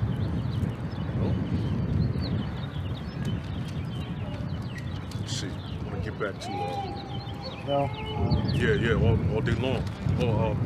Okay, you get Isaiah 13 and 17. Shop. Yeah, so this is the book of Isaiah 13 and 17. It say, Behold, I will stir up the Medes against them, which shall not regard silver, and as for gold, they shall not delight in it. Their bows also shall dash the young men to pieces, and they shall have no pity on the fruit of the womb. Their eyes shall not spare children. In Babylon, the glory of kingdoms, the beauty of the Chaldees, excellency, shall be as when Yahweh overthrew Sodom and Gomorrah. Yeah. Look at that. Babylon's going to be destroyed as the Heavenly Father destroyed Sodom and Gomorrah. And the Heavenly Father destroyed Sodom and Gomorrah and the other three cities by way of what? Fire coming from heaven. When you go into, where's that in Revelation when it talks about, it says fire and brimstone. It's in Revelation. I think it's the 20th chapter. But it talks about fire and brimstone. When you go into how the Lord destroyed Sodom and Gomorrah and the other three cities, it was from fire from on high. Let me get, while brothers get that, I'm gonna get Psalms, the 11th chapter. That fire and brimstone is a big part. Because that's how the nuclear missiles are looked at, as fire and brimstone as well. Revelation 14 and 10. Babakusha, bro. We read that or? Babakusha. It's Revelation 14:10, and this is where they say you're gonna burn in hell forever and ever and ever and ever and ever. It's not talking about you burning in hell forever and ever. That's Babylon being destroyed, right? And 14:10, the same shall drink. Let me say And the third angel followed, 14 and 9, saying with a loud voice, if any man worship the beast in his image and receive his mark on his forehead or in his right hand, the same shall drink of the wine of the wrath of the power, which is poured out without mixture into a cup of his indignation, and he shall be tormented with fire and brimstone in the presence of the holy angels and in the presence of the Lamb. See, in presence of the holy angels and in the presence of the holy Lamb, right? Now, when you go to Matthew, the 13th chapter, it talks about how the Lord is coming back with his angels to deliver the elect. During that time is when the thermonuclear missiles are going to be shot up, and the angels are going to be shooting people with what? Thermal lasers. So you can see how everything connects. The one I wanted also was, this is Revelation 20 and verse 10. It says, and the devil that deceived them was cast into the lake of fire and brimstone, where the beast and the false prophet are, and shall be tormented day and night forever and ever. Now you may look at that and see it says forever and ever. That forever and ever is a long period of time. It doesn't mean complete forever and ever. It's a long period of time. How do you know that? When you go to, I believe, the book of Jude, it talks about Sodom and Gomorrah, and it says eternal fire. Sodom and Gomorrah is not burning right now. Right. So that's a long period of time that it burns. America's going to be burning for a long period of time. And we know the Edomites are going to be into slavery. Yep. And they're going to be burnt up eventually. Yeah. So, and they're going to be put out. And then they're going to come back in different various nations according to the will of Yahweh Bashem Yahushua. That's right. All right, so we know even the Edomites are not going to be burning in hell forever and ever and ever because they're going to be in slavery and then they're going to get burnt up. Yeah, you do got to explain why it says that Jacob shall be of what is that? Esau shall be stubble. Yeah. It basically says gonna basically burn them up. So I guess so Jacob is hell. Got power to put hell on people. Yeah. I'm gonna get that actually real quick because you gotta explain that then. This is Jude 1 and 7. Even as Sodom and Gomorrah and the cities about them in like manner, because it was more than Sodom and Gomorrah, giving themselves over to fornication and going after strange flesh, are set forth for an example, suffering the vengeance of eternal fire. Now again, is Sodom and Gomorrah and the other three cities, are they going through eternal fire right now? No. As the brother said earlier, you got to have something called discernment to discern these things. That was a long period of time. The same way when America burns, it's going to take a whole hour to destroy America. But guess what? As it's burning, the lake of fire is going to burn for a long period of time. And then eventually it's going to stop and be made a memorial. You see? All right. You get this is Psalms 11 and verse 6. It says, upon the wicked he shall rain snares, fire and brimstone, and in horrible tempest. This shall be the portion of their cup. If you notice that scripture, it says upon the wicked he shall rain. All right. He said he shall rain snares, fire and brimstone. So fire and brimstone was always rained from the heavens. Same way in Revelation, same way in Sodom and Gomorrah. It was always rained from in the heavens. It wasn't something that was in a place where you burn forever. It was always rained from up top. So the same way the Lord destroyed Sodom and Gomorrah in Isaiah the 13th chapter, he's going to do again, okay, to what? Babylon, that's mentioned. From up above. You see? You got it out? Oh, Salakia, can you read that again, Baba Shah? What's that, Isaiah 13? yeah, God. It says, Isaiah 13 and 19, in Babylon, the glory of kingdoms, the beauty of the Chaldees' excellency, shall be as when Yahweh overthrew Sodom and Gomorrah. See how that prophecy right there in Isaiah lines up with the prophecy in Revelation? They all link up to a place being destroyed by thermonuclear energy and fire. How do all these scriptures link up and line up to a place where you burn forever? Isaiah talks about a place that's going to be burned, a kingdom, and a place going to be burned. Revelation talks about a place that's going to be burned. But yet you guys are talking about it's a place where you burn forever. Where are you getting that from?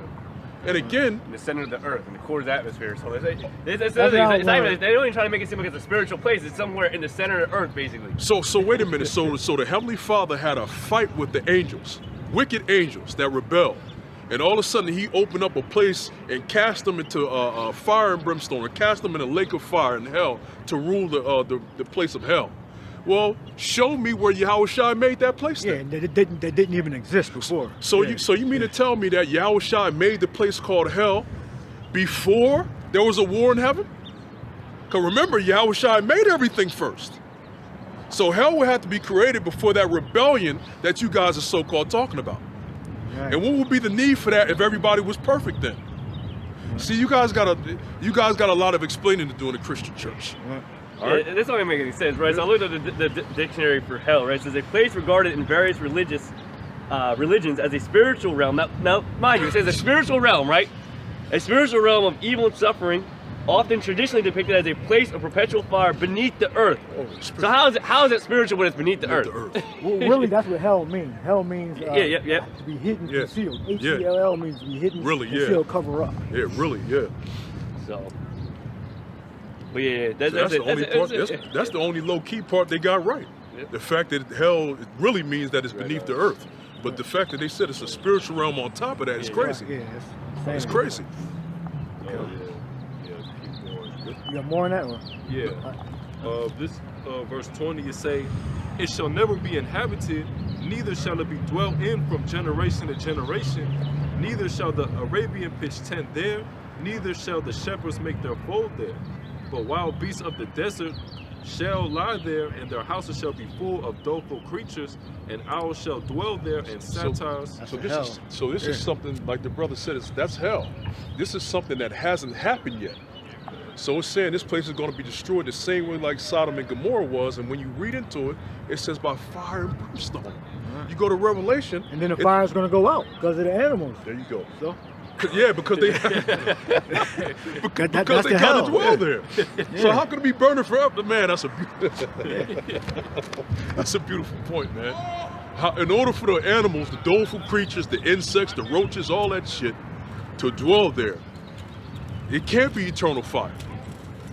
Man, the Christian church, man. Goodness gracious, you causing a lot of our people to go astray, man. But hey, it's meant for them. The elect are going to be brought up out of that. You know? Yeah, verse 21 to say, "But wild beasts of the desert shall lie there, and their houses shall be full of doleful creatures, and owls shall dwell there, and satires shall dance there.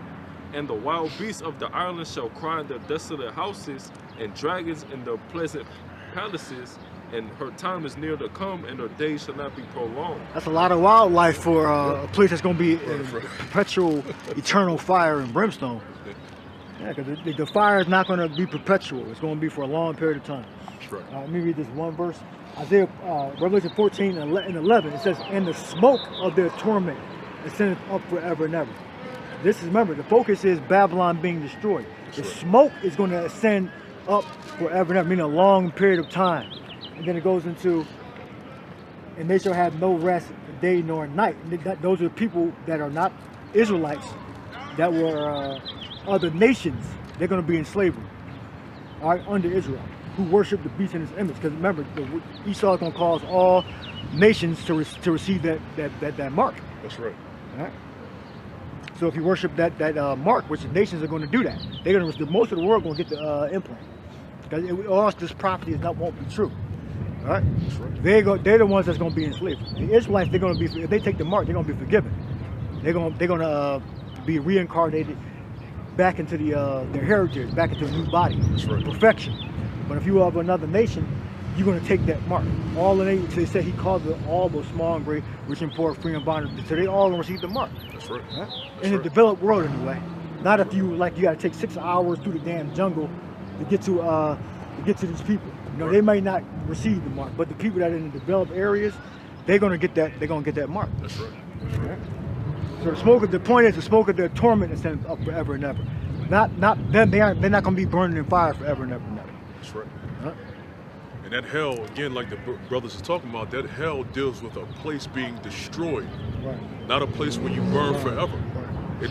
Everything that's going on in the scriptures doesn't line up with a place where you burn forever. It lines up with a place that's going to be destroyed in future prophecy. Yeah, because they're going to be tormented in the fire, but their spirit going to be released.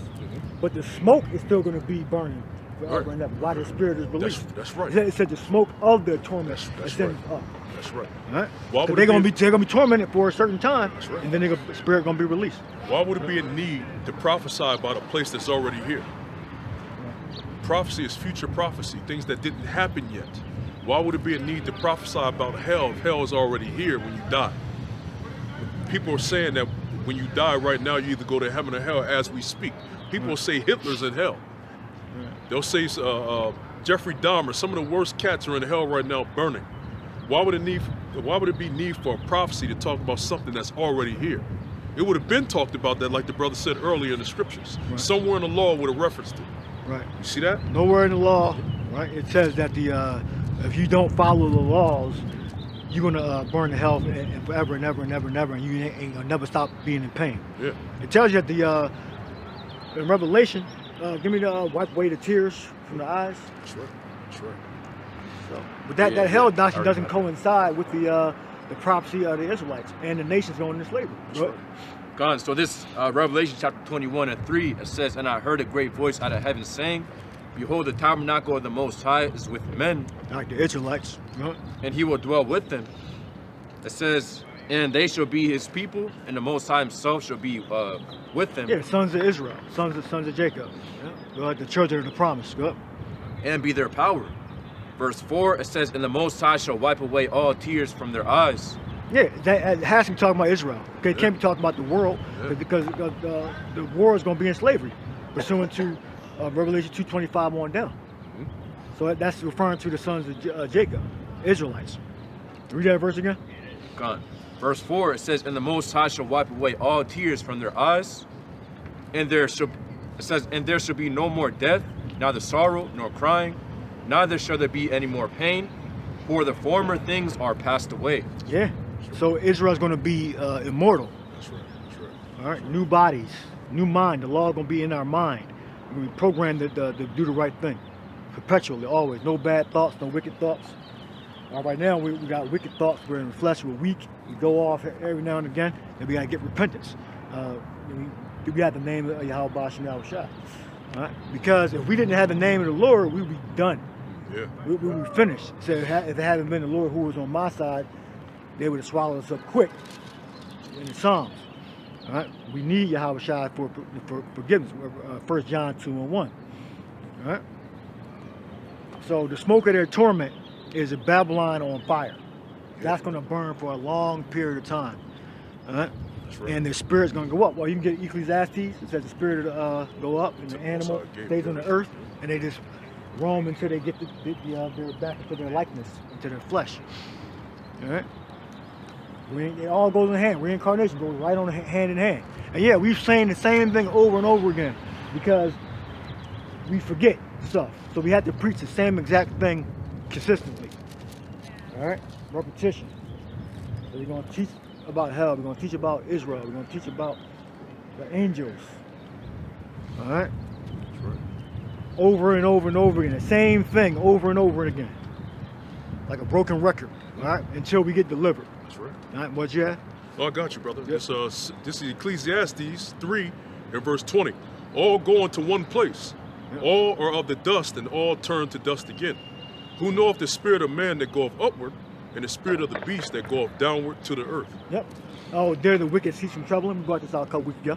There the wicked cease from troubling. Right. Read that again, Babakosha. That's right. This is verse. I'll start at verse 20 again. Yep. All go into one place. All are of the dust, and all turn to dust again. Well, there you go. All go into one place. All go to one place. That's right. All go to one place.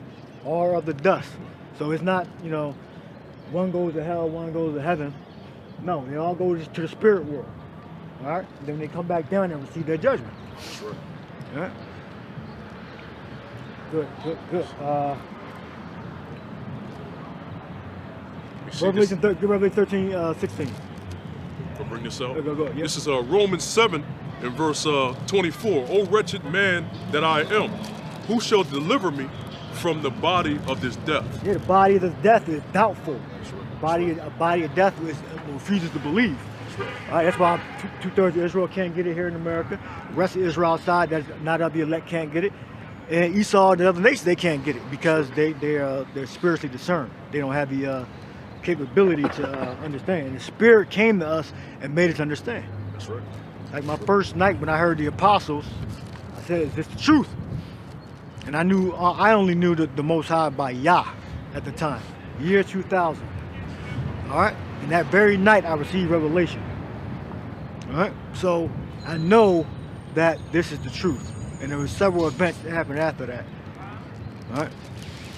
So every brother gonna have to have their commission, so to speak. Yeah. And their experiences that brought them to the faith, and then it's confirmed. All right. What did I say to get? Revelation 13. 13, yeah. Gone. So this Revelation chapter 13 and 16, it says, and he causes all, both small and great, rich and Yeah, poor. it causes all. So if you receive that mark, you're going to die in the torment. That's going to be the judgment. All right? And if you're in America, all right? If you're in America, And he causes all, both small and great, rich and poor, free and bond. which is the whore Babylon. All right. Good.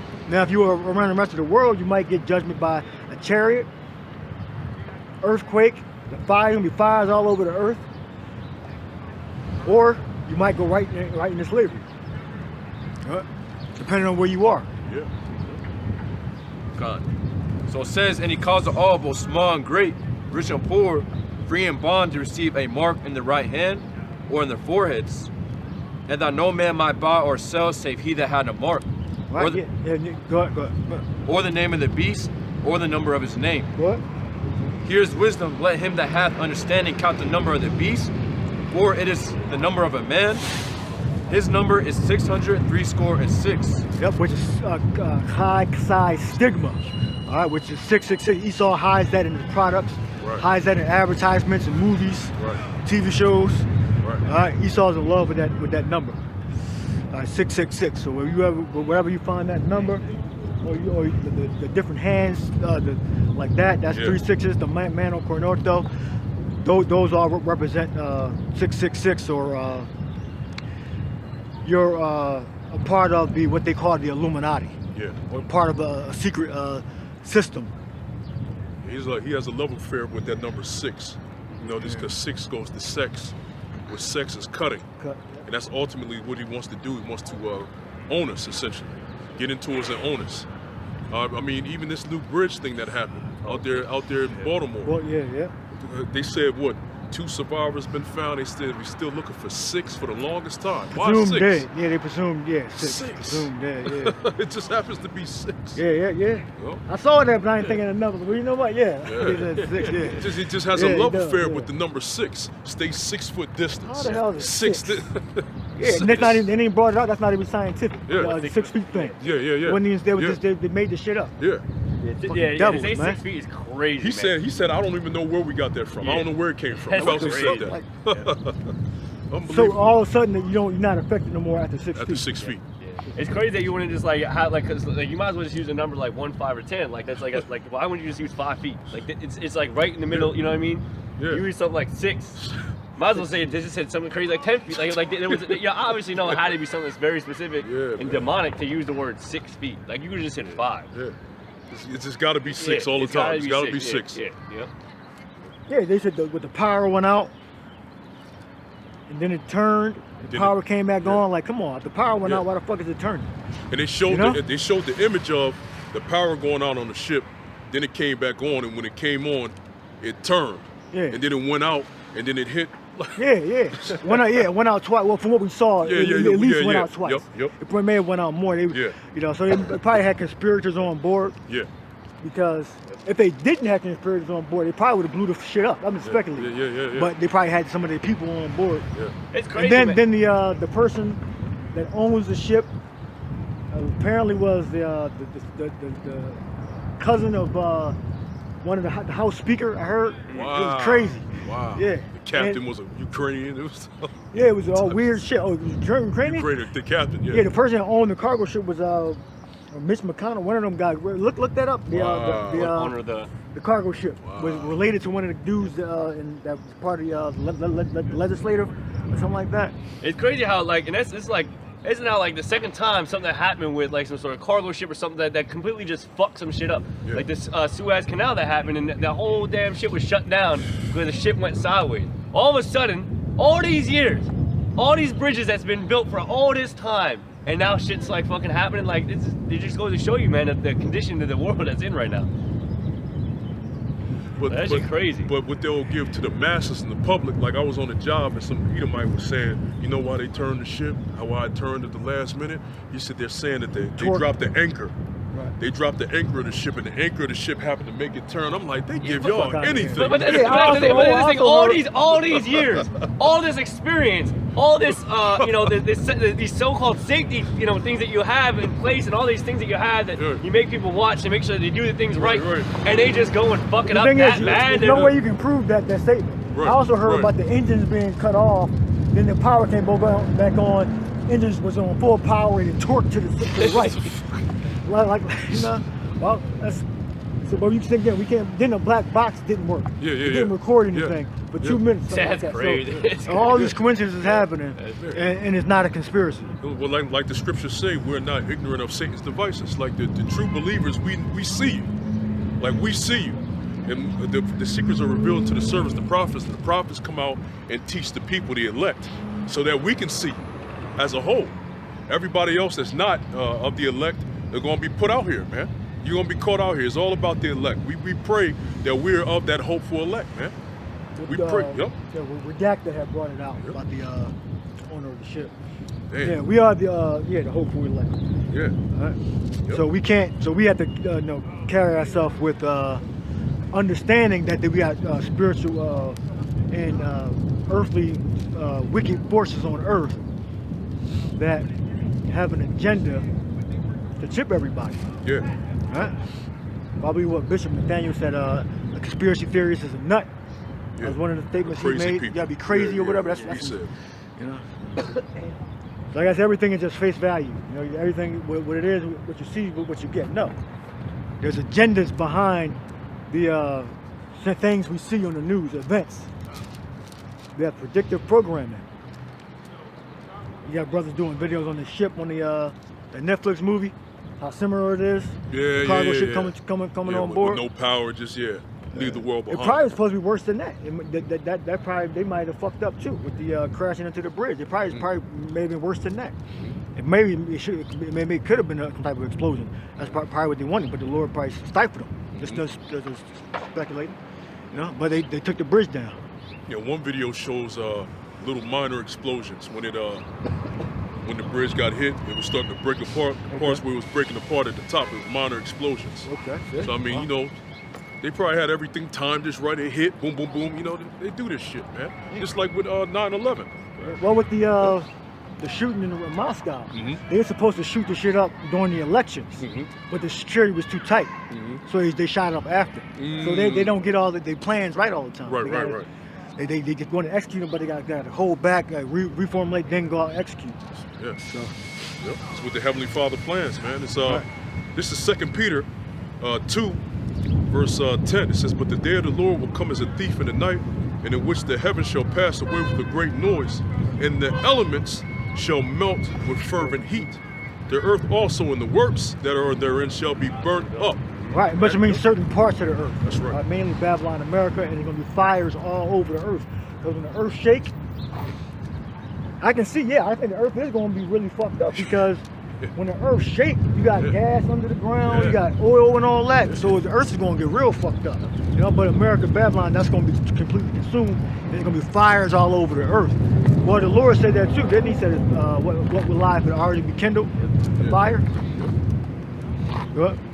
And it says, verse 11, "Seeing then that all these things shall be dissolved, what manner of persons ought ye to be in all holy conversation and godliness?" Right, so that's how much destruction is going to come to the earth. It's going to look like the whole earth is ending. Yeah. Because there's going to be so many fires and quaking and destruction everywhere. But America's going to be the only place where it's going to be completely consumed with fire. But it's going to have fires all over the earth. That's right. That's right. Verse But 12. nowhere like America. America, Babylon is going to be completely consumed. That's right. Verse 12, "Looking for and hasting unto the coming of the day of Yahweh Shemel Shah, wherein the heavens being on fire shall be dissolved, and the elements shall melt with fervent heat." Yep. "Nevertheless, we, according to his promise, look for new heavens and a new earth," Salakia, "look for new heavens and a new earth, wherein dwelleth righteousness." Man, the earth is going to be renewed. That's right. Okay?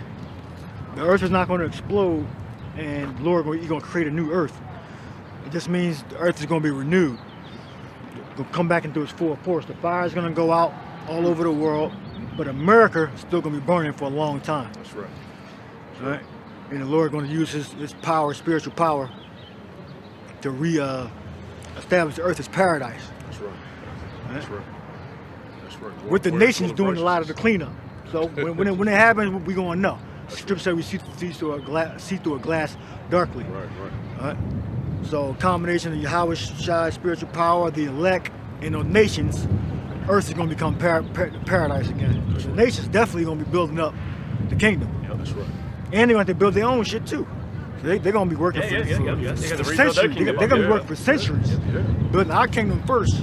Then when we they serve their time period, they're going to be tributaries to us. But then they got to build their own stuff. Yeah. It's beautiful. Yep, good. Good. What do you got? Oh, well, apparently, they were saying Angela Chow was the CEO. Angela Chow. But, apparently just fact check saying, she's not. She's the CEO of another company, not Dolly. Okay. Another shipping company. Yeah. Another shipping company. Okay. All right. Yeah. All right. Either way, a series of coincidences. We don't believe the narrative that the government is given. All right, that there was a power loss, and it just happened the anchor twisted into the beam, or the power went off, and the engines torqued to the right and full power and hit it. Those are things we've been hearing about the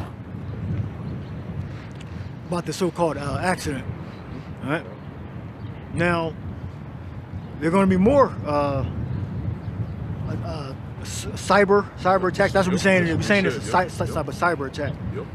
All right. And predictive programming. Is that what they're officially calling that? A cyber attack? No, they're saying it's not a cyber attack. Okay. They're saying it was it's a random malfunction. power loss. Andrew Tate was saying that. Engines. Andrew Tate was saying. Yeah. Biden said it. But he didn't say that. But Biden said as far as like they're going to beef up cybersecurity. Yeah, because there's a possibility of. We had a couple, didn't we? The pipelines, some of the pipelines. Yeah, we had, yeah. Well, like you got that movie, that game Watch Dogs, right? Because everything's chipped, everything is really hackable, right?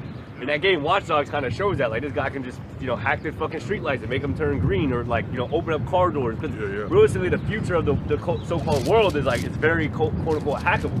Yeah. So there is, this definite so-called threat of like a cyber breach. And then like on top of that, because of all these things being hackable, there's definitely a possibility of a like EMP type threat where everything kind of just shuts down, and you had no electricity because everything's kind of ran on electricity. Yeah. It'd be different if everything was ran with like lights with torches, like back in the medieval times, where like everything is ran on some sort of electricity or some sort of chip or some sort of like technology like that. So it is very possible that when shit gets shut down, and there's nowhere to, like, society isn't set up to like live like in the old, right? Yeah. So really, society's gonna fucking collapse, man. Yeah. Like, this is just on a small what was that? Like, it was New York like a couple of years ago. The power went out for like a couple of blackouts. Yeah, the blackouts that was happening. Yep. Rolling blackouts, all that. Yep. That's just Esau, moving his pieces on the chessboard. All these different bridges collapsing. You gotta transport goods to and from off of these bridges. People gotta go to and from work off of these bridges. So that's just Esau slowly, but eventually, pretty much sending this crisis. Sending his crisis into his plan. And what did Esau do? But what does Esau do? He put the whole Diddy thing going on as a distraction to distract you.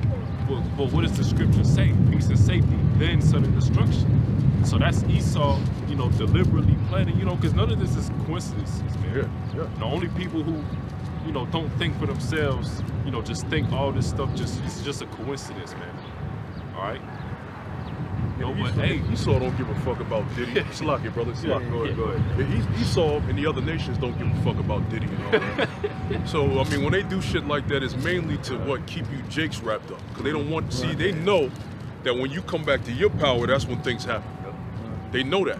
So the goal is to, like Psalms the 83rd chapter, let us come and keep them from being a nation. So as long as we can keep these niggas confused, and I say niggas, those that are on this sign, so to speak, niggas confused, then we're reaching our goal, man.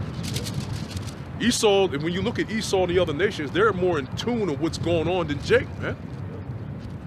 You see? But through it all, you know, Esau, he's not going to be able to confuse the elect, all right? Because the elect is always watching, you know. The Lord set up watchmen. All right, we're not going to get confused and distracted and talk about the Diddy nonsense. No, we're going to talk about them bridges, man. All right, we're going to talk about, you know, what matters in the Lord's prophecy, man. All right, not no damn a nigga in Hollywood, you know, getting arrested over some madness, over some folly, you know. It's just a distraction that was set up. All right, Esau can do that at any time with any of these celebrities. You know how much dirt these celebrities have done? You know, the next event Esau do, who knows? Who knows what's gonna be next? It could be Drake next. You know? Esau has a file on each one of these celebrities, man. Yeah, dirt on them.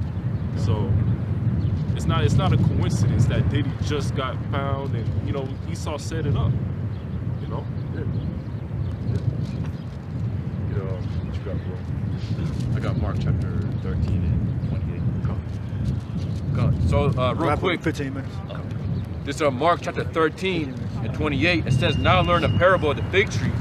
When her branch is yet tender, and put it forth leaves, you know that summer is near. So ye in like manner, when ye shall see these things come to pass, know that it is nigh, even at the doors." And exactly, you know, coming of Yahushua, you know, we're looking at the signs that Yahushua is speaking about. You know, basically, if you go up within the chapter, you know, the disciples ask Yahushua how the end times will look like. And Yahushua proceeded to give them, you know, basically the events that will be happening, such as rumors of wars, pestilence, famine, you know, the uproars of the people in troubles, that. And just asked the same question. He said, you know, show me the end times, you know, and the angel revealed it to him. But yeah, like, and it all coincides with what, you know, Yahushua said, you know, to look forward to, like you said, the earthquakes and the uproars of the people. Yep. Yeah, and literally all that's happening right now, man.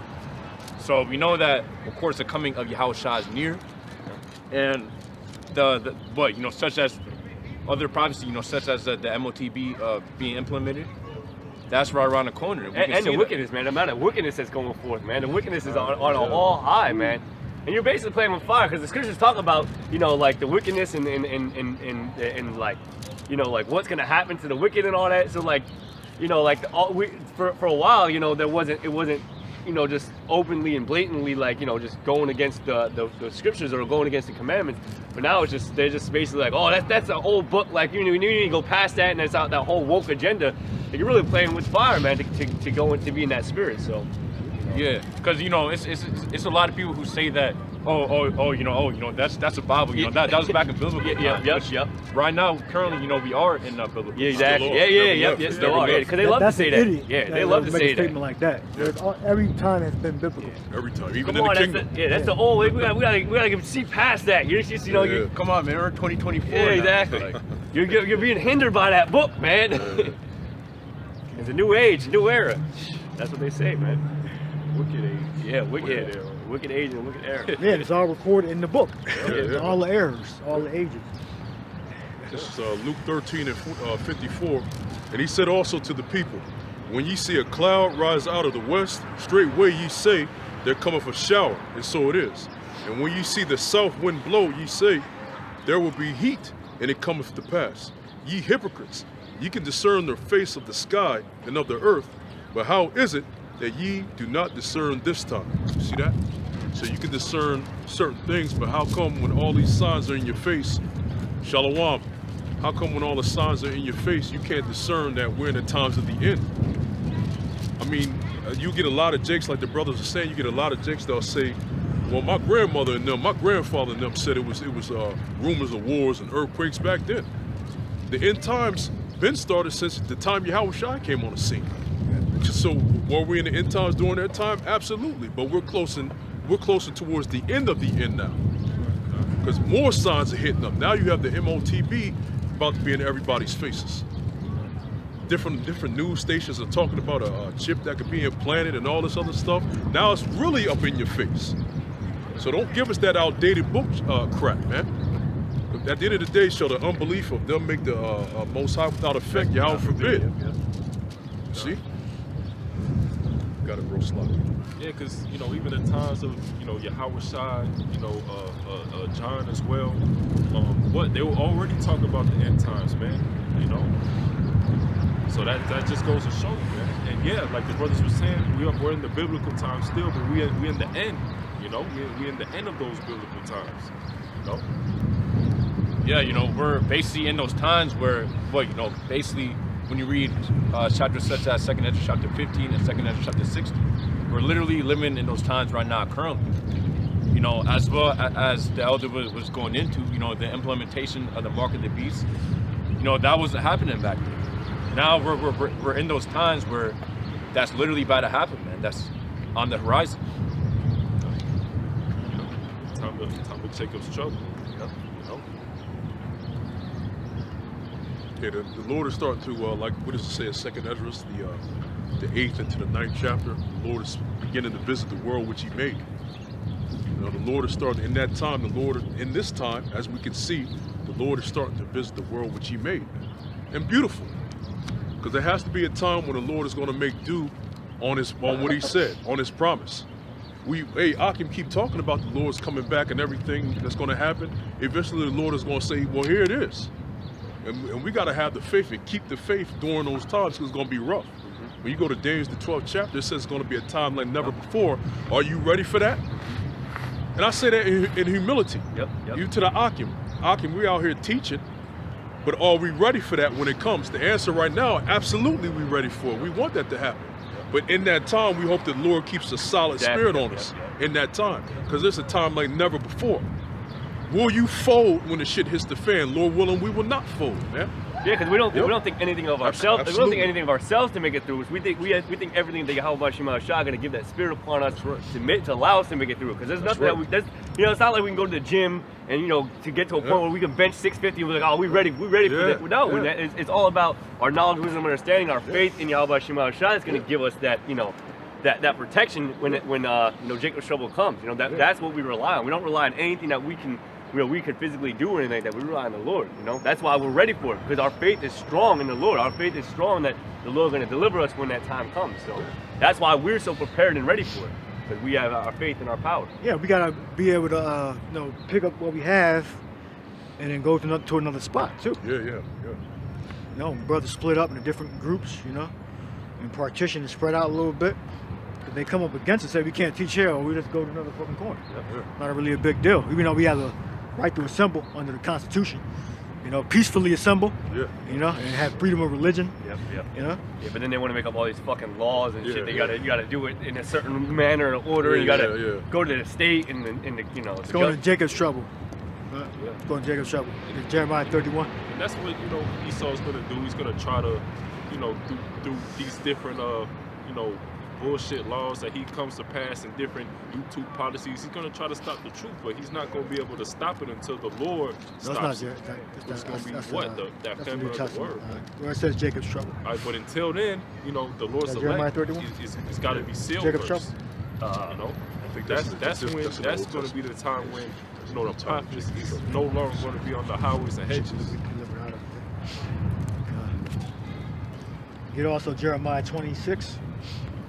Example, because the prophets went to jail too. Alright? Just because you get locked up don't mean you were doing something wrong, doing something wicked. Jeremiah got locked up. It's at 30, you said? Yeah. I was in 30 too. Then I went to 31. Just passed this out. I'll read it for you, brother. Just Jeremiah 30 and verse 7. It says, alas, for that day is great, so that none is like it. It is even the time of Jacob's trouble, but he shall be saved out of it. Right, meaning the elect. That's right. Now you gotta have the discernment to determine what it's talking about. 2/3 of Israel in America are going to be put to death. Now read Jeremiah 26 from the top. And this is Jeremiah getting locked up for preaching the word. So eventually Esau going to come up against us. This is not going to be, we don't, right now we have the right to assemble in America anyway, peacefully assemble and exercise our religion. But it's going to come a day where we're not going to be able to exercise our religion, our faith, which is office of being of prophets. Esau going to persecute us. You give me when Yahweh Shai said we're going to be persecuted. But Jeremiah 26:1. Jeremiah 26, verse 1. In the beginning of the reign of Jehoiakim, the son of Josiah, king of Judah, came this word from the Lord, saying, Thus saith the Lord, stand in the court of Yahweh's house, and speak unto all the cities of Judah, which come to worship in the Lord's house. And all the words that I command thee to speak unto them, diminish not a word. If so be, they will hearken, and turn every man from his evil way. You see, back then, we didn't have to work fucking 14 hours a day, 12 hours a day, 10 hours a day.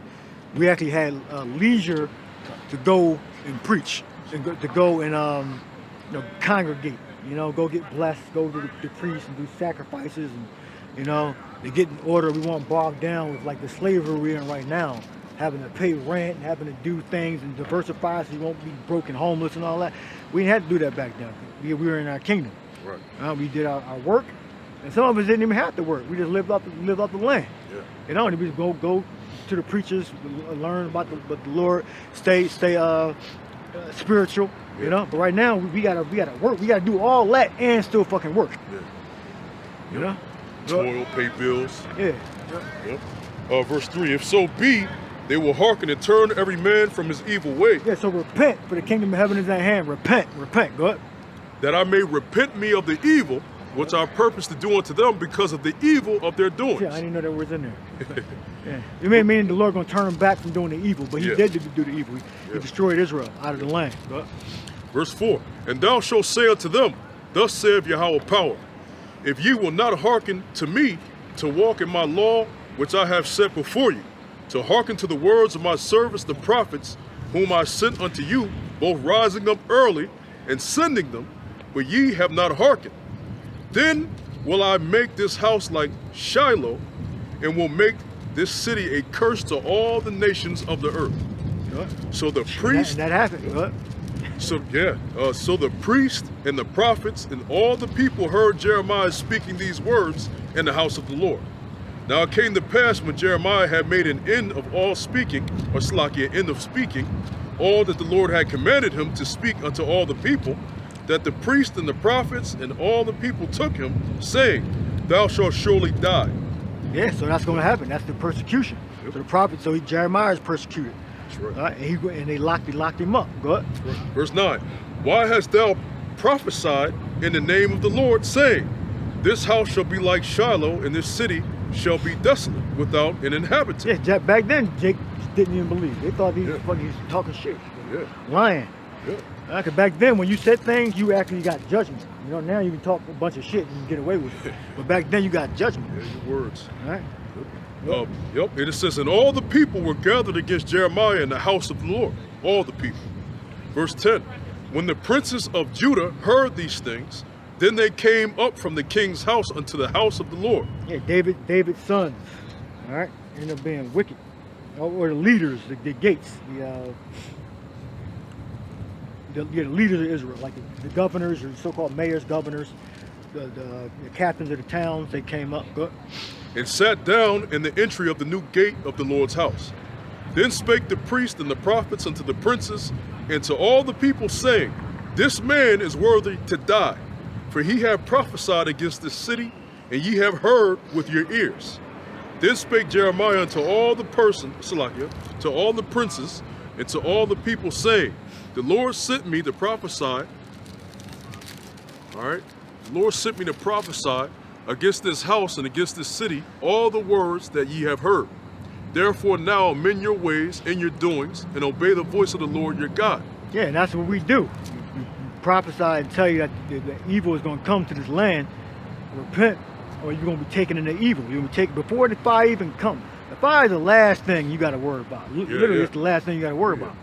You got to worry about the famines, martial law, racist military and law enforcement. Wars. Race war. You got to worry about all that before the hellfire. Hellfire is the last thing you got to worry about. Cannibalism. Right? Cannibalism, yeah.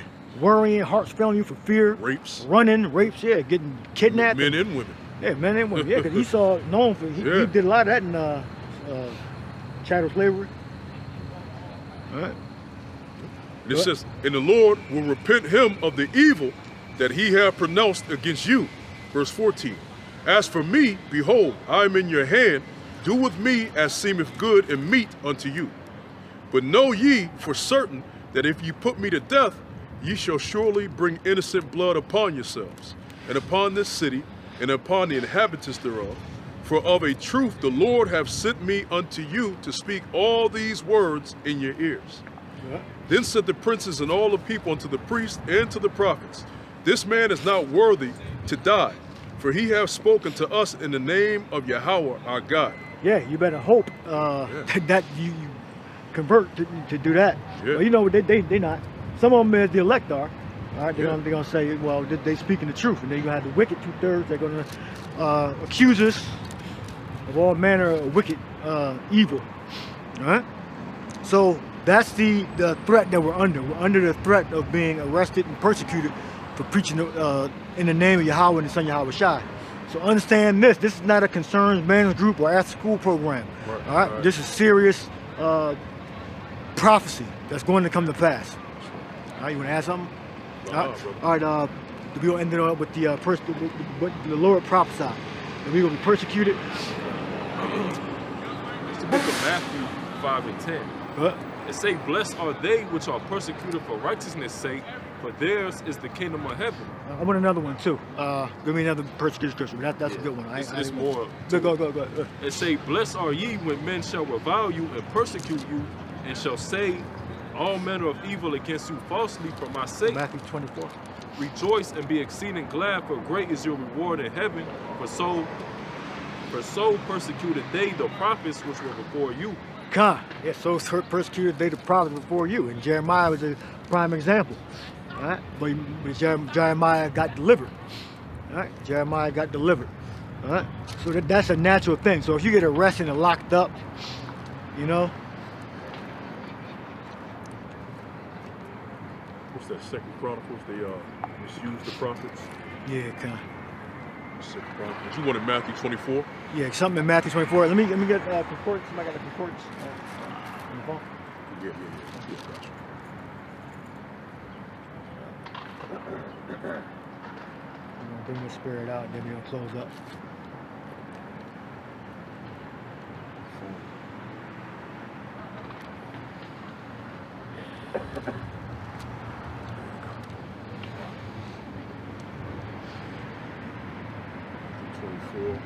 There's another one I wanted in Chronicles.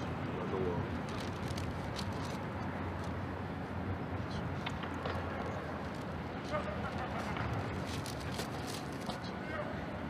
I think it's one. I could find 1 Chronicles 17 and 9. If I'm not mistaken.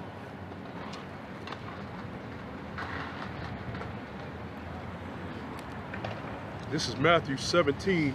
Salakia. This is Matthew 24, 7. For nation shall rise against nation, and kingdom against kingdom, and there shall be famines and pestilences and earthquakes in diverse places. All these are the beginning of sorrow.